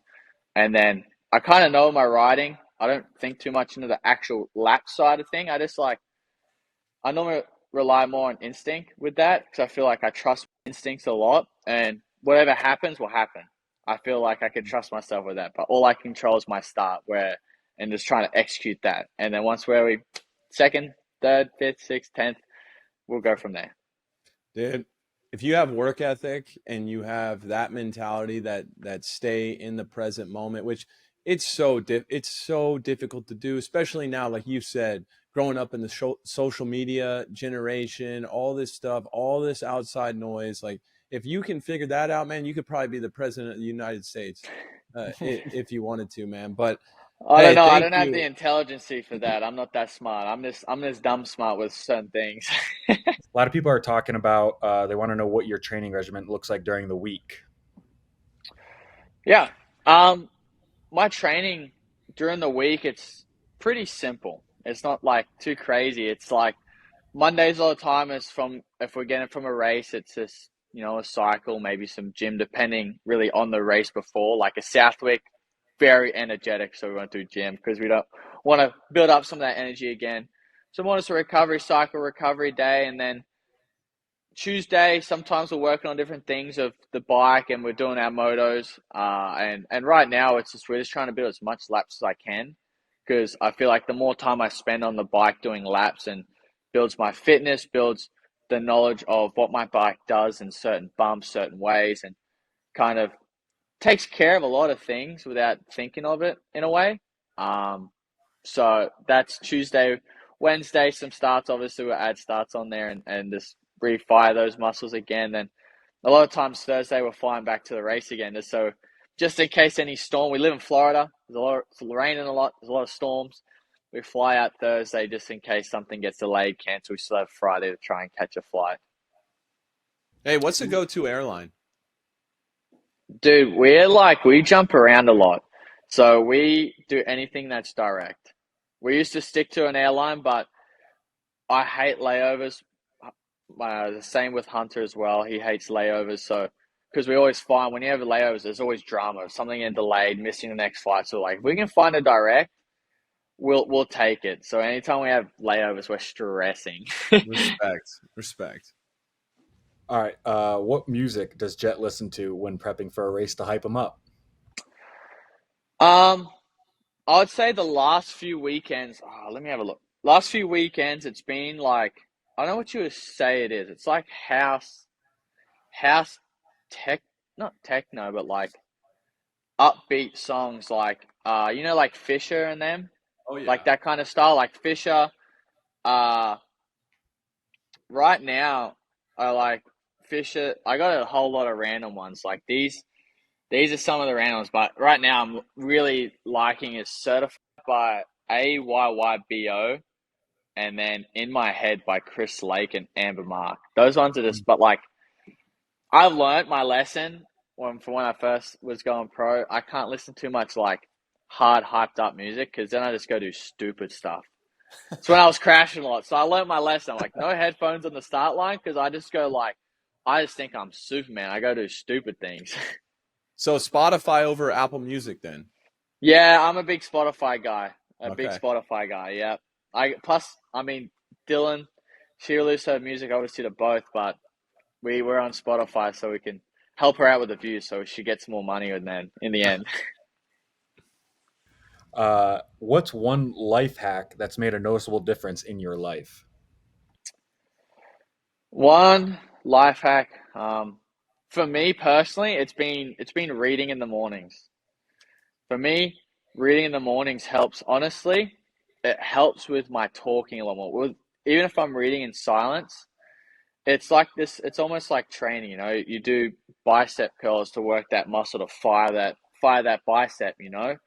So me reading's firing my brain, so it helps me talk a lot more and think through my sentence. Because a lot of times I'll think through it. Like when I've kind of first started reading, like in the mornings, I'll be reading a sentence and the sentence won't make sense to me, because I'll go and skip words ahead, and like my eyes will be way more ahead than what I'm looking. So it's that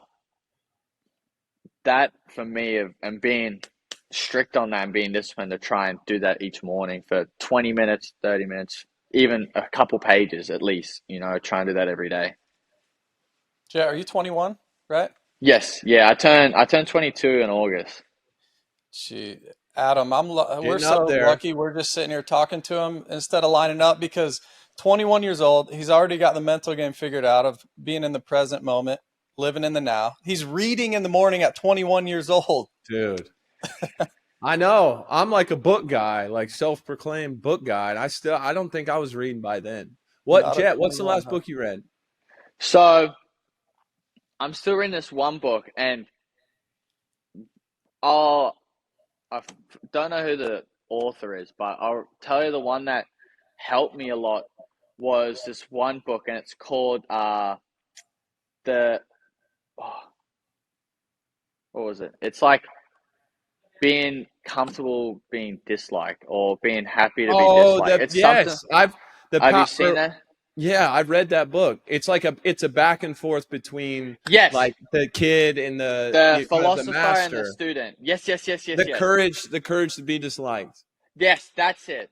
Dude, that has been the biggest, for me, as reading a book has been the biggest, like, mental, like, and that's not just, like, mentally trying I'm trying to win everything, beat everything. Just the actual of being a good human being. Yeah. The biggest thing, and one of the biggest things I take away from that is obviously the one I like, and it sticks in my head, is the relationships with everyone. The having a equal horizontal relationship. Interpersonal relationships. Yes, of treating, doesn't matter if that person is a billionaire, scrubs the floors in a school, doesn't matter what they do. You always talk to them level. And that's, since I've read that book, the biggest pet peeve I have is when people, like, if someone's spoken down to me, and it annoys me. It's like, no, you don't get the right to do that. Like, yes, because, and I struggle with especially a lot of older guys that just, like, in the real world, because I'm so young. So, and they kind of get surprised. I'm like, no, just talk to me. Like, if I'm in the wrong, let me know, and create a conversation. Try not to lash out and rebuke straight away, like it's been a lot of good things out of that book I love. I honestly want to read it again because I'm reading now. It's like The Courage of Happiness is the one I'm reading right now. But no, I love those Awesome. books because they're my favorite ones. Yeah, that one helped me out a lot with retirement there. Yeah, I could imagine. Like with just reading a book, it put me in a good mood, like somehow. And just reading and obviously I got addicted to the book as well. So I wanted to read more and learn more. So it was cool. And I got to learn a lot more big words, which I was happy about too. I'd go and look them up, like I would try and sound something out and oh, what's this one? And then I'd Google it. Oh, okay. And so I never knew the word of rebuking before as well. I'm like, Dude, I respect this a lot because I think it's so easy too, because like you're getting every weekend, every time you go to a race, you win a race, and you have all these people obviously around, like the fan. You're the biggest star in the sport. It would be easy to settle for what you just like where you're at mentally, because you right now you're at the top. You're there already. So I respect the fact that you're still trying to be the best even though yeah, you're already there. I think yeah, that's admirable. I think people can learn a lot from that. yeah. Thank you, thank you. Because like realistically, I get to have my kind of cocky, confidence time when I'm on the bike. That's where I would show it. Like, okay, I'm going out there. I'm going to do the best I can, give my 100%, do the best I can for my team. And that's never to like, I'm going to show this person. It's more the crew around me, like, dude, there's so many people that are behind the scenes that don't get the light or the fame that they deserve of helping me do what I need to do, like, so it's a lot of small pieces that go into it, and I get the limelight, which I honestly wish those guys get it as well because they deserve it just as much as I do. Why'd you pick 18 for your number?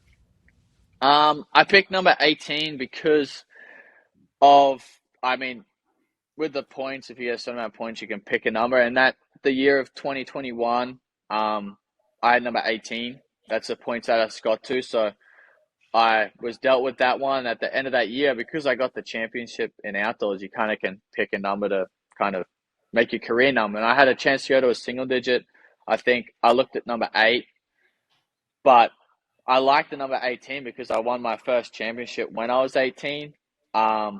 And everyone knew me that year as number 18 because my original number I ran for many of years was number 49.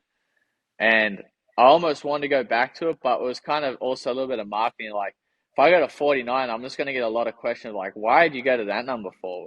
That for people who didn't know me before, So like 18, I won my first championship with number 18. I was 18 when I won it.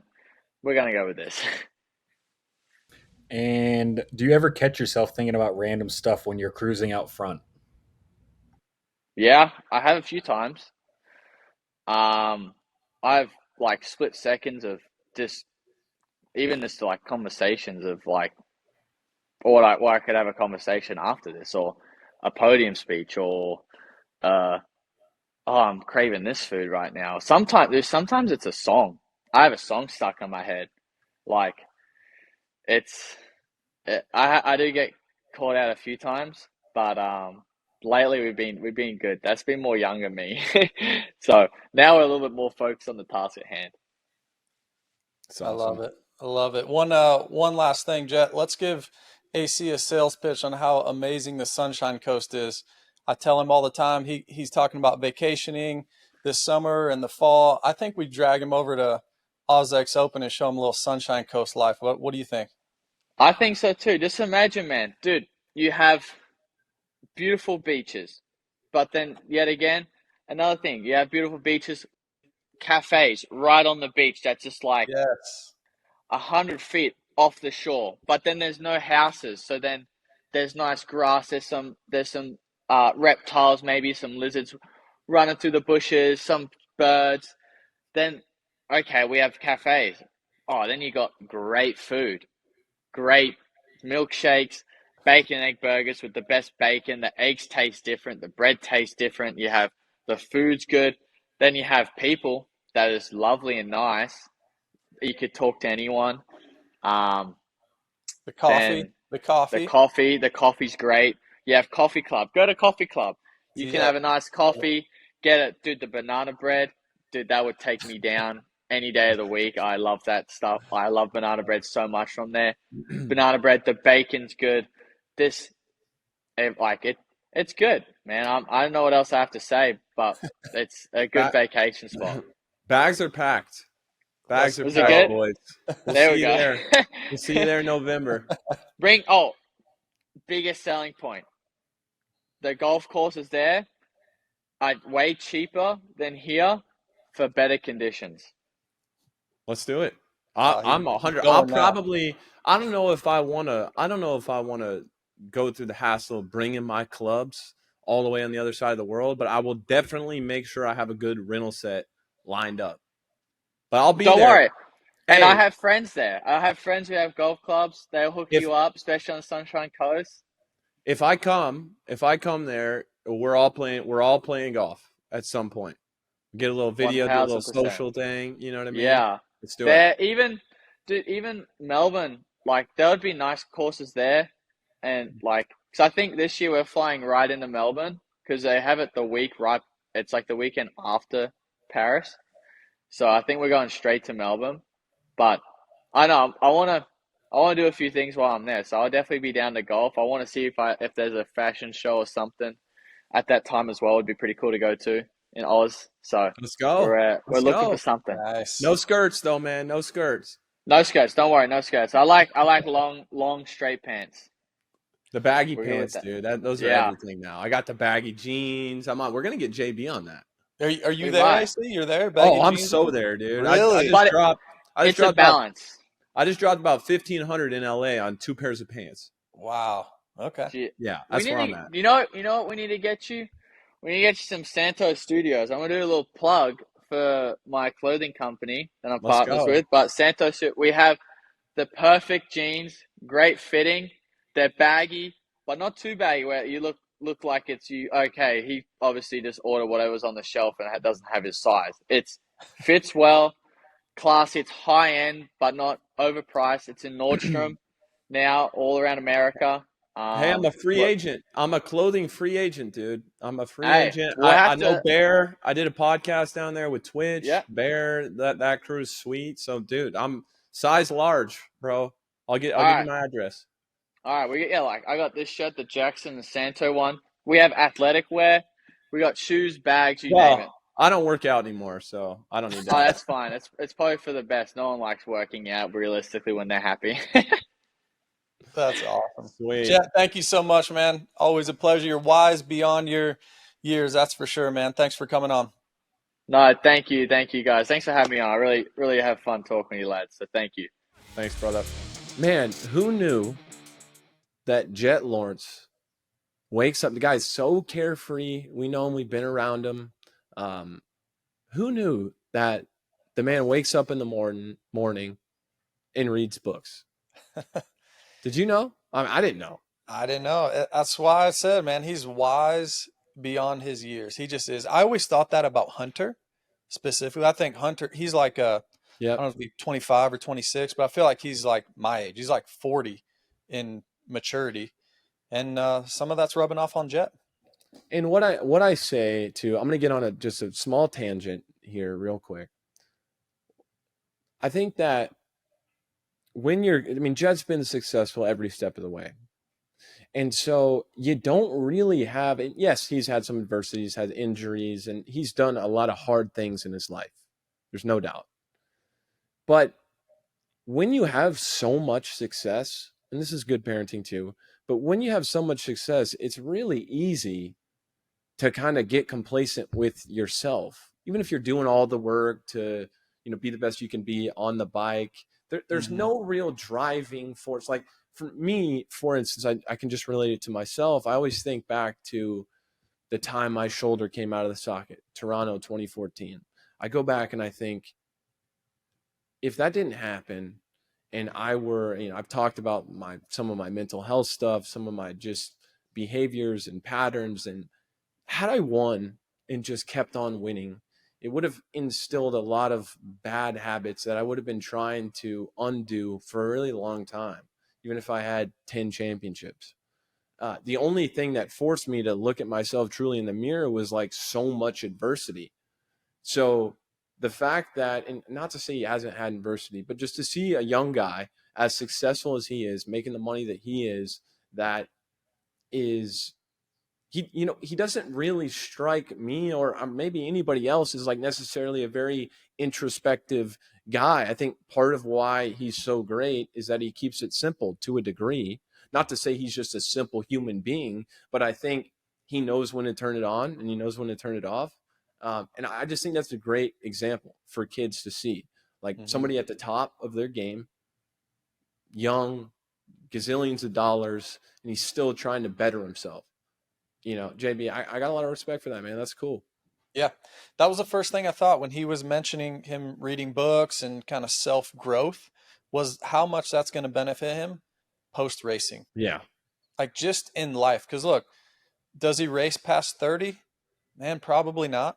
No. And he's going to have so much money in the bank Yeah. that the life could get slippery at that point. It But really can. with the head he has on his shoulders and just the parenting that he's had, his brother, obviously Hunter, very mature, and it's cool. It makes me, I don't know if proud's the right word, but sort of proud that the best guy in our sport right now has a head on his shoulders like that. That kids like my son, my 7-year-old son, can look up to or watch this podcast and see Jett Lawrence talk the way he's talking, that he's reading books at 21 years old, and trying to grow through life. And he's the top, man. He's got millions and millions of dollars, can do whatever he wants. And it seems like things come somewhat easy to him. He mentioned the golf swing.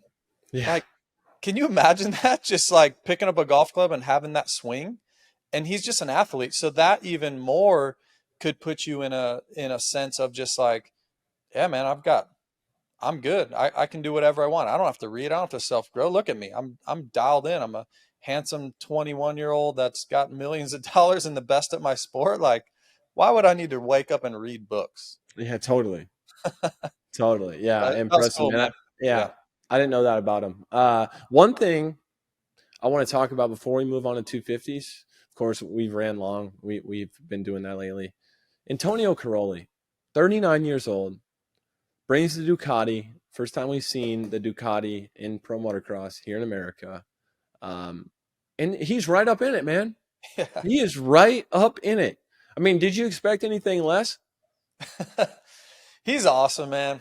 He Doing it really for the is. old guys. I love to see it just because, yeah, I mean, I raced till I was 38 or 39 years old, was still somewhat competitive. And I would tell people all the time, like, no, you can do it. You could race till you're 45 if you wanted. And I love to see Tony still out there and just a legend of the sport, a great human being coming over here with his family.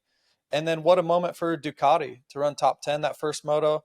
I will say, if you're the executives drawing it up, the one thing that cannot happen is you push the bike off. And unfortunately, it sounds like that, an electrical problem, whatever it was. Well, second moto, they end up pushing the bike off. I can tell you the track prep didn't do them any favors. I mean, if you're gonna have, besides a mud race, if you're gonna have a DNF you're gonna have a mechanical, that track was gonna cause it. Yeah. I mean, the guys, even guys that aren't really on the clutch a lot, were on the clutch a lot. So it happens, but it's cool to see someone of his caliber, 9-time world champion, still be. I love that he's so involved with the sport. Like, I love that he's going to be the face of this brand. I think it's great for. I think it's great for the sport. I think it's great for growth.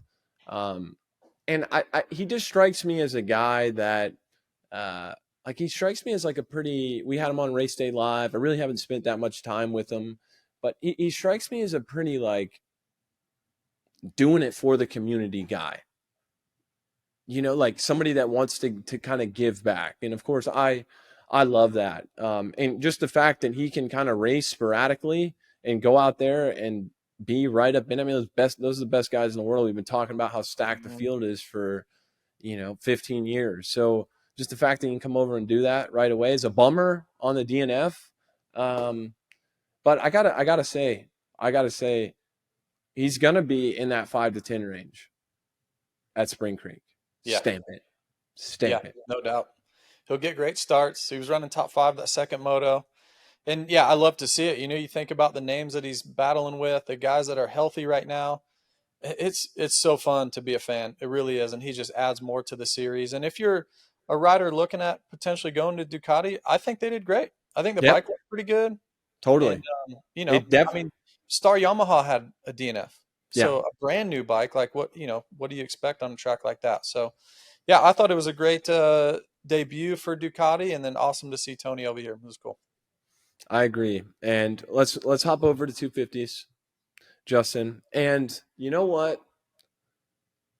You owe somebody a big apology, my friend. You're right. Give me the floor whenever you're ready. I'll take it. The floor is yours. I'd like to publicly apologize to Jalek Swoll. Last week on the show, Adam, you had a question that you posed to me. Cole, roll the clip. You think he gets a podium before the season's over? Putting you on the spot. Like podium overall? Mm-hmm. No, I don't think he gets a podium overall. No? No, I think I'm going to say yes. 5. Just to disagree with you, I'm going to say yes. So, Jalek, I'm sorry, man. I thought maybe a podium in a moto. I did not think a podium overall, especially this quick. Achilles injury, coming back. Dude, you're the man. I apologize. Second overall, solid ride, dude. Solid ride. My bad. I was wrong. And it really, for one, I respect it, Justin. and you and I are both going to be in this situation a lot. We're analyzing these races. We're going to say things and we're going to be wrong. That's just what happens. But Jalek,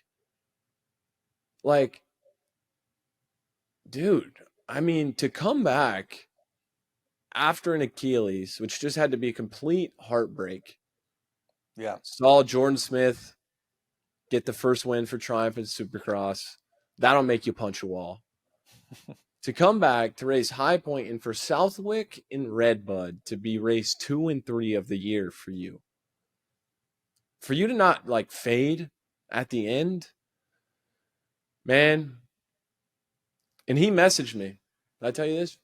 Did he? Jalek messaged me. He said, I think he said this, it was this week. He said, because you were telling me you'll buy me a round of golf if he gets on the podium. Yeah. He messaged me and he said, I see a free round of golf in your future. Nice. I love it. Yeah. And then he messaged me after the race and he said, told you.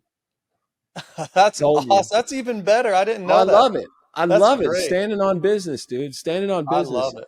And so the way this will happen then, Jalek, since you watch, you have to golf with us and I'll pay for your round as well. How's that?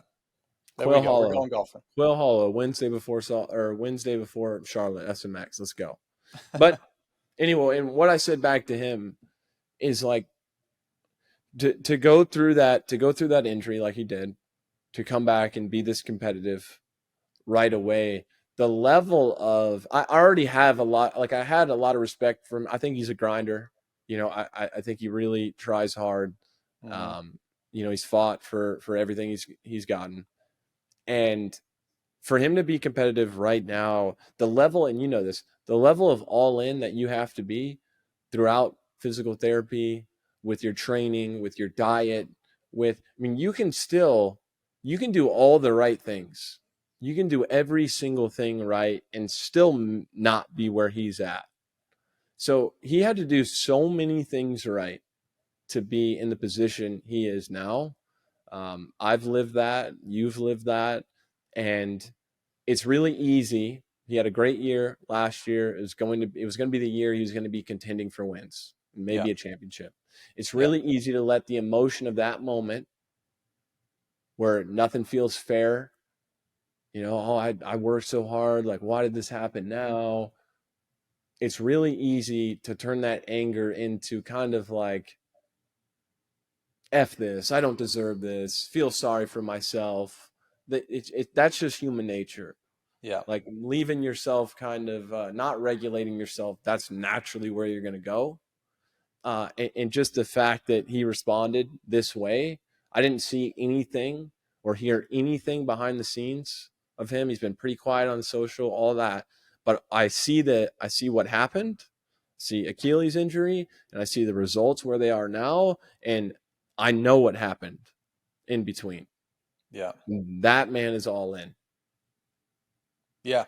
Well said. And that's from obviously the physical side and the work side, but maybe the most impressive to me is the self-belief that he can immediately show up and be at the highest level. And that's what's so hard to do. I mean, look, the recovery is tough. The grind, like you said, and getting back to form, and then actually showing up and being on form, like, man, it's so tough. I can think of a couple guys throughout my career that could show up after injury and be the best version of themselves. Mm-hmm. Trey Kennard was one of them. He'd show up, be very, very good. But they're few and far between, AC. They're few and far between. And like you said, we both lived it. And it took me sometime 12 months to get back to the level that I once was after injury. So, yeah, mad props to Jalek and the team and everybody involved, and to keep your nose to the grindstone and to show up and to be second overall on 4th of July weekend. Like, dude, great job. Yeah, loved his podium speech too. Just standing on business, owning it. And really what you're talking about, being on the couch and then coming out and having, if you don't believe in yourself, you don't do that. Like it's really not possible. Maybe it is, but it's very rare. There's a difference. To me, it's like there's a difference between like confidence and inner belief. Like there's so many times in my career, in my life, honestly, most of it, where I had to prove it to myself every single day. Like I had to go out there and do it. If I could touch it, feel it, and see it, I could believe it. Yeah. There's not a lot of times in my career or my life back then where if I didn't have any evidence, if I didn't have anything tangible right in front of me to see, where I believed in myself. It's a hard place to, some people are kind of naturally predisposed to being a little bit more confident. Others find the inner belief through adversity, through growth. I'm not sure exactly what his path has been, but I do think that, having that inner belief, coming out and just knowing you're that guy, being there, respectable at the very least, JB, very admirable. Yeah, it's impressive. It's definitely impressive. How about the winner? 1-1 on the day. Had the Honda bosses in town. Showed him what's up. Joe Show had some dog in him this week, and he got rid of all his cats, all your cats, and just got all dogs. That's crazy, dude. I'm a cat dad now. That's not cool. That's not cool. Yeah. I mean, I've been screaming it from the rooftops for years now, but I don't think there's anyone fitter on a motorcycle than Joe Shimoda. That's still crazy to me, but what's crazy? It might be true. It's crazy though. You know what's crazy is how bad he is on like a mountain bike or a road bike. Really? And not bad. And who knows? It's been a couple years now since I trained with him, right? And if we had him on the show, I'm sure we'll have him on at some point. I would say this to him too, and he'd probably laugh. But I remember like the first time we went mountain biking, we went, of course, Cameron McAdoo, Nick Way, myself, Joe, riding Greer Ranch. We're like cruising up the kind of the first kind of climb, like zone 2-ish. And Joe is like, it's too fast. Same thing in the gym. Like he did, and I saw him progress a lot. You know, being on the program with Nick, he's never afraid to do. He's not afraid to do the work. All these guys work hard, but there really isn't anything special about him off the motorcycle in terms of training or things he did. You know, some guys like, I mean, you know, Cameron, like he'll get on a bike and just hammer down, you know, 270 watts for 120 miles or something. And you're like, wow, guys like Justin Barcia too, unreal on a bicycle. There's been, you know, we told stories, Jeff Ward, Johnny O running these marathons. Like, you know, there's some guys that can do some pretty crazy stuff. Joe ain't one. Yeah. He is just that dude on a dirt bike. And I have a theory. I think it's sleep. Yeah. I don't think anyone racing a dirt bike, maybe anyone making a living in athletics, period, gets better sleep than Joe Shimoda. I maybe told this story before, but Joe and I, Airbnb'd a place in Michigan, summer 2023. That's where Nick Way's from. We went there to train for, I think it was like 4 or 5 weeks, right around this time, Southwick, Redbud. And I Airbnb'd like a shack, basically. It's like 500 square feet, 2-bedroom, tiny. And that guy, I've never seen anything like it, Justin. I really haven't. He would come home. We'd come home from the gym or something. He'd go sit in bed. He would lay down in bed. Sometimes he'd just have his shoes on, and he'd just go to sleep. And I'd be like, you know, we make some dinner, knock. Joe comes out, eats dinner, hangs out for a while. Super cool, not antisocial or like. Joe's a super funny guy, like super fun to be around. But then it's about 7:30, 8. He's like, okay, guys, I'm going to go to bed. And dude, lights out from like 8:30 p.m. to if it was a day off the next day, I'm telling you, there's no limit. 10 a.m., 11. No. I mean, I'm talking, I saw this guy have like 12 hours of uninterrupted sleep multiple times. Never seen anything like it. And the more research that comes out about good sleep, the more research, the more studies that are done, the more it confirms what we already know, how important sleep is to recovery, to your longevity, to your mental health, your physical health. And that's the only thing besides his just genetics, which Will Christian did a great report on this week. By the way, she was talking to Lars. Lars is like basically saying what I'm saying. Doesn't do anything crazy off the bike, but he's just gifted. I don't know. That's the only thing I came up with, JB. But I guess I broke down his sleep patterns. So you maybe break down his riding. There might be something to this because the best sleeper I know is your current 450 Supercross champion, Cooper Webb. That dude can sleep anywhere, and he's not a genetic freak. He's probably about the same as Joe is on a bicycle, and he's your Supercross champion. There was this one time in Italy, we were racing, Coop and I, and he was like, hey, man, can I get the keys to the rental car? And I'm like, yeah, like our main event, I forget exactly when it was, but it's definitely between practice and main event or practice and heat race or maybe in between heat and main. It was a tight timeline. And I was like, yeah, man, what do you need the keys for? Oh, I'm going to go take a nap. And literally he can just sit in a chair out like that. Come on. And sleep. Yep. No problem. No sleep way. Anywhere, anytime. And he's your Supercross champ. And he's not a freak on a bicycle. And he's probably not going to run a sub 3-hour marathon.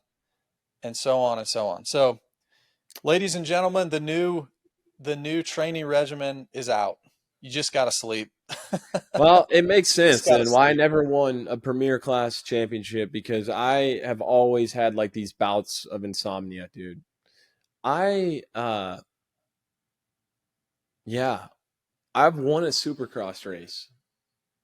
I have won a Supercross race without sleeping the night before. What? Without sleep? At all. Just up the whole time. What were you doing? In my head, dude. Thinking about stuff?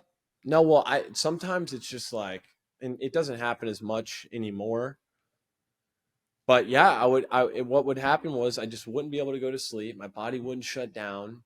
And then I would start thinking of how important it is to sleep Yeah.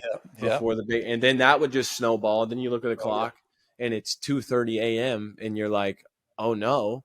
Then your heart rate goes up. It's over. But yes, that happened. I'm not Wow. BSing. I'm not BSing. And I'm really not trying to flex either. But you're right. Sleep is important. And I just think that too, when you see Joe put in a performance like he did this weekend, it looks so repeatable. Yeah. Like, it's like, why is when I was watching it, as impressed as I was also thinking of like, why don't we see this more? Mm-hmm. This looks well within his grasp. I mean, he made quick, decisive moves, confident, patient, and I think that's the biggest thing that separated Joe from everybody else this weekend. With that track, how deep the ruts were, how patient you had to be on entry to the turns, because JB, those ruts, they stand you up. So it's like the faster you come into them, it's almost like the slower your exit's going to be. And Joe has always been very mellow on entry to the corner. Yeah. He just doesn't break very hard. He looked like one of the only guys out there that wasn't asking too much of the bike, of the track.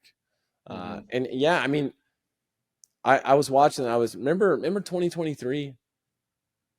Remember when he crashed on the start in the second moto, came all the way back to third, and I believe that won him the overall?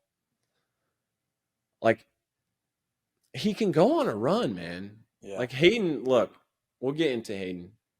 Hayden had an off weekend. Hayden's still Hayden. He's still the best. But I don't know, man. It seems like it's there for Joe. Yeah, I agree. Even in Supercross, we've said it. I mean, we're going on like 4 years of saying this, I think. I know. 3 or 4 years of saying how repeatable it looks, how great he looks, he's the next guy. Then all of a sudden he'll just go in these slumps where you're like, man, what's up with Joe? And then late in the season, he'll come on strong and start doing these types of performances. And I don't know. I mean, does he know? Not that I know of. Yeah, I would think. I think he wants it. I think he wants it bad enough. Yeah. Like, that's what I would naturally go to. Honestly, if I didn't know him Mm-hmm. and I saw kind of his tendency to be a little inconsistent, I think some of the rides that we can see sometimes where you're just kind of like, there's just not a lot of spirit there. I guess I would naturally kind of lean to like a lack of conviction. Yeah. A bit. Mm-hmm. But I almost think that sometimes maybe he's just a little cautious. Like, he doesn't like to be on the limit. And when he finds that flow, we see a race like we did. But maybe he's not willing to get so far outside of his comfort zone. I don't know, man. I'm not him. But I know what he did this weekend was very impressive. Kid's a great rider. And yeah, if I'm Hayden, I mean, I'm not worried, but it kind of makes gets my attention a little bit. Like, he needs to shut him down before he gets on a roll, because we've seen it. We saw at the end of 23, if Joe gets on a roll, he can be pretty hard to beat. Yeah. Even into SMX, right? I think that's where Joe could potentially do his best work with some good starts. Mm-hmm. I feel like it's very track dependent, or, position dependent, I guess, for Joe. If he gets great starts, if you tell me right now that all 6 starts in SMX, Joe will start top 3, I think he has a legit shot of being the SMX world champion. I really do. I got to think that highly of him. But I just think, like you said, there's going to be some in there where we're just like, man, like what happened to Joe today? And then the next week he's great again. So yeah. And until he fixes that or whatever, I think that we'll always continue to have these questions. It's not for a lack of speed or fitness, for sure. His bike looked great. And in saying that, I mean, dude, he's contract year. Bosses were there. Did they ink it this weekend, you think? Just done? I hope so. I saw the president when Joe was going up to the podium. He looked very happy. He was stoked, huh? Yeah, I think it would be cool. I mean, there's been talk about Joe going back to pro circuit as well. But I mean, he's shown that he can do it in Supercross. He can do it outdoors on the Honda. I think they have all the resources there. I think it's a great environment. Like we just talked about a bit ago, I think it's a great environment for him. So I think that'd be a good move for Joe. Let's move over. Great job, Joe. It's a little, Oh yeah. Yeah. Well done. Well done. You're awesome. Way to find the dog. Now, Hayden Deegan, look, he's been unbelievable this summer. We're not panicking. We're not jumping in. He can just an off weekend. Still the best guy, far and away the best guy. But just kind of a strange weekend for him. Big. He's always like, you've seen him in years previous. Flying the American flag, and so I know this race means a lot to him, right? July 4th weekend. That's a one, Redbud. It's like an iconic one. And for somebody as great as Hayden, you circle these events on the calendar, like the Daytonas of the world. Redbud is one of those. Redbud's one that you want to win. And so, I definitely think he showed up focused, locked and loaded, ready to go. Yeah, in practice, crashed. Charlie horsed his leg. I heard Weege and Stu call it a bone bruise. I've heard a few different analysis of what exactly happened, but Crash definitely was dealing with some pain there. But some uncharacteristic mistakes in that first moto, Justin. And from my eye, I want to get your take. From my eye, I've seen that happen a million times, and I can look in the mirror. It's happened to me a million times, and I'm sure it's happened to you too, where it just goes bad right away. You make a mistake, you crash. And on a track like that, that is so easy to override. I mean, it's so easy to override. You have to be so intentional, so emotionally disciplined to not do that. He made a mistake, and then that just led to more and more and more. It almost looked like he kept trying harder, and that led to some more mistakes. So that's what I saw. What'd you see? Yeah, I think it's just one of those days. I really do. I think one of them, you have a practice crash, and it's just an uphill battle from there. I will say, though, most of the days like that tend to go that way the whole day. And then at the end of the night, you're in the hotel room and you're like, man, that sucked. That was not good. But Hayden, the last 10 minutes of that second moto, I think he could hang his hat on that. He was unreal. The last 5 or 6 laps of that second moto was really, really good. And like you said, he's still the best guy. Look, first moto, a little bit of bike issue, had some crashes, uncharacteristic, like you said, because he's been so good. But that just, I don't mind this for Hayden, to be honest. Me neither. Not a reality check, but just like refocus. Yeah, this is dirt bikes. This can happen. And I always reference when I talk about this, Sebastian Tortelli was my riding coach in 2008 and 2009. And there was a couple days, there wasn't many, that he thought that I felt this way too, where I was riding so well at the time. And I just felt like, like preseason, I'm like, man, I feel so good. I can do no wrong. The bike is great. And he would tell me, like, he'd literally pull me over and say, all right, cool. Go to the mall, go to the movies, do whatever you want. I'm like, what? I want to like harness up this feeling I have right now on the motorcycle and just in my mind. Like, I want this to last, And he's like, nah, this is a slippery slope. This is dirt bikes. It's dangerous. And doing what you're doing right there will bite you. And I think that's what we've seen a little bit from Hayden. Like, he's so good and so unstoppable, and he can do things on the bike that's just amazing. And it can bite you every now and again. And he got away with them this weekend. And yeah, I think it's fine for him. I really do. I think he's going to show up this weekend and, probably go 1-1 in Millville. Yeah. Well, I think it is one of those things where it may be good for him, in the long run, to feel like, now we've talked about how Hayden, guys like him, great athletes, they find every little thing and use it for motivation. This is another great example. Right now, he's painting a picture in his head of how Joe Shimoda thinks he's the fastest 250 rider on the planet. And his job is to go next weekend, Millville, and remove Joe's soul from his body. Yeah. It's going to be that. If I had to guess, I'm guessing here, I'm not hating, but if I had to guess, that's what's going on. And I think that, for somebody that's been as dominant as he has this summer, I don't think it's a bad thing. The only thing that I will say, I have no doubt that leg was hurting him, no doubt. But in general, not even just Hayden, Justin, Hayden and Hayden fans, right? Hayden Deegan, you're awesome, bro. Like, you're unbelievable on a dirt bike. I'm a fan. And Hayden Deegan fans, take it easy on me here. But if you are like, for me, it's my hand. It's like, my hand was really bothering me today. I couldn't hold on, but no excuses. Mm-hmm. No, you can't do that, man. You can. But if you're gonna play the no excuses, it is what it is game. I don't know, Justin. It's real easy for me to say that on this side of the computer screen here, but I would just, for the Hayden Deegan brand, like, regardless, nobody gets to the level that he's at without having like taking a lot of responsibility, taking a lot of accountability for your own actions.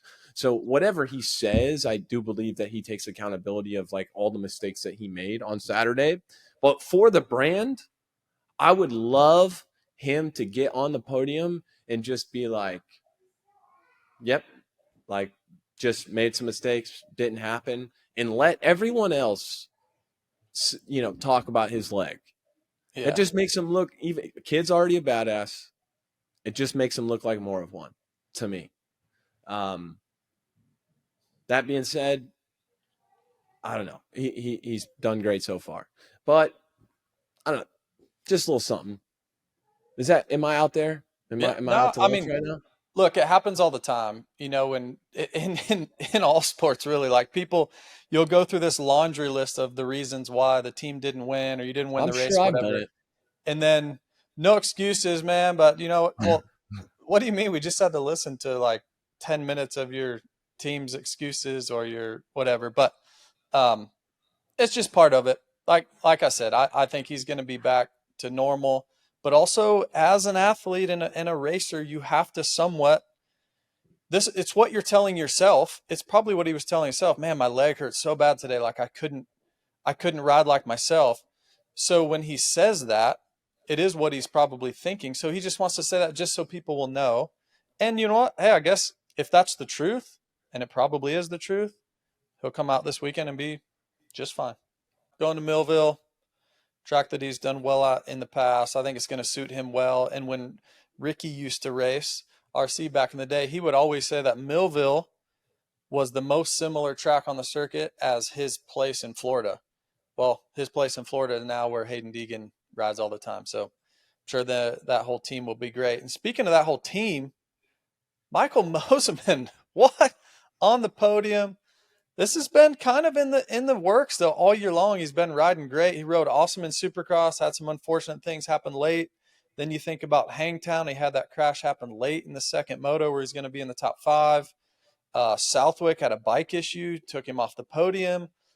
This has been something special. This Michael Mosiman resurgence is kind of resurrecting his career right now, AC. We've come a long way since watching free practice at Anaheim 1 and me asking you, who's that star guy with a neck brace on? Yes. And you having to inform me. It's Michael Mosiman. Yeah, I think, we've talked about it in the last couple shows. He's been impressive. Yeah. He's been impressive. Looks like he belongs. I really think, he's had some really big, scary injuries too. And I think he looks more in control than he's ever been. Not that his technique has ever been bad. I think it's been more like just silly little mistakes, like everything's going fine, and then it's a silly mistake that puts him on the ground. But right now, looks, fair amount of TV time this weekend. He looks focused, looks locked in on himself. And yeah, he's kind of, he's the second best star guy behind Hayden Deegan right now. And there's, not a lot of slouches on that team. So Michael Mosiman, I agree. Really, really impressive standout performance from him. And just seems like he's a different guy. Like he's got a personality that stands out in the sport. And so I love the kind of, I guess, like the diversity he brings in that way, kind of with his personality, being a different guy. You see him, he's like, they had a feature on him during Supercross, like he's super into playing the piano, just stuff that you wouldn't, and I think it was chess or stuff that you wouldn't really see a extreme sport, professional athlete doing. That makes him unique. And yeah, I just think it is cool to see him kind of getting a second chance and making the most of it. If this continues, I imagine he's probably on a 1-year deal from Star right now. If this continues, he has a good run in the playoffs. He could be getting a decent check next year, and he could have kind of his pick of the litter in terms of factory teams.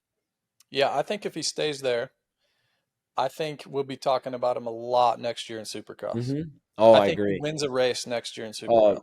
It wouldn't surprise me one bit. Yeah. He definitely does his best work indoors. Mm-hmm. I think it's really going to hinge on, look, there's a lot of guys on that team. I don't know if he's signed there or not next year, but I would imagine performances like this Bobby Reagan loves, and it seems like they have endless budget. So I hope they find a spot for him. And like I said, if they do, I think he's going to be dangerous next year in Supercross. I don't think he wins a Supercross championship, but I think he wins a race. And it's cool to see, man. Very cool to see. Love stories like this. It's going to be a long show, Adam, but I want to mention one more guy. Okay, hit me. And I was thinking about, when you're talking about Jalek Swoll, and we were talking about his mentality of just that self-belief. I don't know Ryder D at all, but I've been a fan, like a secret fan, for a long time, especially this year in Supercross. I thought he found a new level working with Davey Millsaps in the off season. And I thought this was going to be Ryder D's season. Like this was going to be a breakout year for him where he got some podiums and really started to be the guy that we all thought he could be. But I just think about that mental switch, and I don't know, but it seems like that's what he's missing a little bit of self-belief, because being fastest in both qualifying sessions this weekend was unreal. The way he rides, when you watch him ride a motorcycle, you're like, that dude is good. Gifted. That dude is good. And he's been really good for a long time.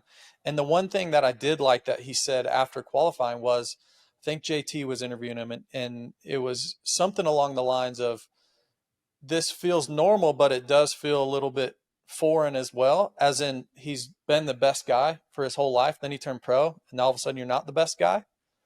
And now he's trying to get that self-belief back. So I just wanted to shout out Ryder D. Look, he went 12-6 on the day, didn't have good starts, but qualifying that well. Yeah, second moto was good. Huge. I just think he's on the up and up, and I look for Ryder D, if he can stay healthy over the next 12 months, I look for a big breakout year for him in 2026. He's a great rider, and like you said, gifted, naturally just good on a dirt bike. I remember watching him at Loretta's as a 5-year-old. Like, who wins a title at Loretta's at 5? Or maybe it was 4. It was something crazy young. And so I relate to kind of his start in the sport. He was wasn't necessarily dominant all the way through amateurs, but he won a lot. He was always a favorite. Of course, going pro with Mitch and pro circuit. So I relate to some of his situation. And yeah, I think there's a lot of challenges that come with taking it that serious, that young. And there's a few different times in the course of, my professional career where and maybe you can relate to this too, where I felt like I had to recommit myself. a bit. And that's what I've been kind of seeing with him this offseason. Started working with Joe I don't know how to say the last name. Can you help me out? Cancellari. Sounds about right. Joe, I'm sorry I messed up your name, Joe. You're awesome. But you saw me put on a lot of, he was always very skinny guy, kind of filled out a bit, got a lot stronger. He's given me kind of that more all in, I really want this energy. And I think it's easy when you start so young and it's just kind of what you do. It's easy to kind of lose that passion that drives this deliberate work during the week. You just have to be, everybody does the laps. Everybody goes to the gym. It's how deliberate you are every day. Mm-hmm. And I do think that he has the skill to have a long, good career in the sport. So it was cool to see him. I was surprised to see him at the top of the board both sessions, but you and I both know he can do that. He just needs to know. Yeah, I wasn't that surprised with the first one, but to be able to back it up, because you've done this, I've done this as well. You qualify fastest the first session when, like for me, you qualified fastest a lot, but when I would qualify fastest the first session, I always knew like, oh, I need to back this up. Like the second one is so important, so it's not a fluke. Because if you qualify fastest and then you go like 8th the second one, everyone's going to write you off and you're going to write yourself off too. Or I would anyways. God. For Dude. him to back it up was very impressive. Like really, really impressive. You would laugh, man. You know me well enough now. You probably know this already. But anytime I'd qualify fastest in the first qualifier at a pro motocross race, I would tell everyone and their brother in the semi, like, oh, the second session is going to be way slower. So, I'm just going to go out there and, I'm going to focus on the bike and I'm going to focus on taking different lines and, I'm going to do all this stuff. And they'd all look at me like, yeah, I think that's a good idea. Until I got out on the track. 100%. And I just went full send mode, dude. Just absolutely cannot see my name like P10. It's not happening. Got to see it. Oh, that's so funny. Yeah. Well, JB, it's a great show. I'm glad I changed my flight.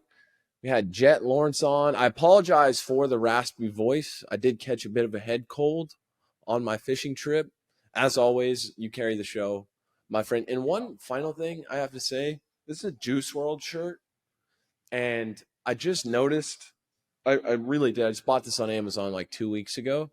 I just noticed it has like an upside down triangle. And I have no idea what that means. But if there's like some people that think it's Illuminati or it's some type of like demonic something like that, no. That ain't me.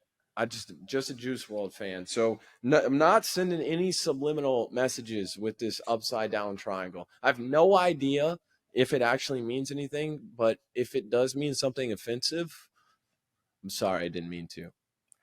I don't even know what Juice WRLD is. What is that? That's crazy, man. And that's dude, what is it? That's so disrespectful, dude. I don't know what it is. 999, bro. That's a McGrath Ben Renthal twin wall, dude. No, oh that's all. I'm out, man. I'm out.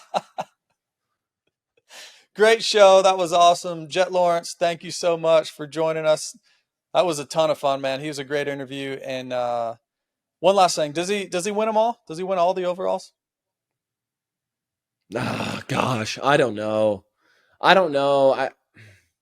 He's won 21 of 22, so the odds say he will. But I do think Chase is going to give him a run here and there. Perhaps Eli Tomac, now that the championship pressure's off. I don't know, man. I'm just excited for some more good racing, JB. I do not like when you put me on the spot with predictions. I love it. Thanks for changing your flight. It was well worth it. Always great to see you. And we're on to Millville, man. Have a great week.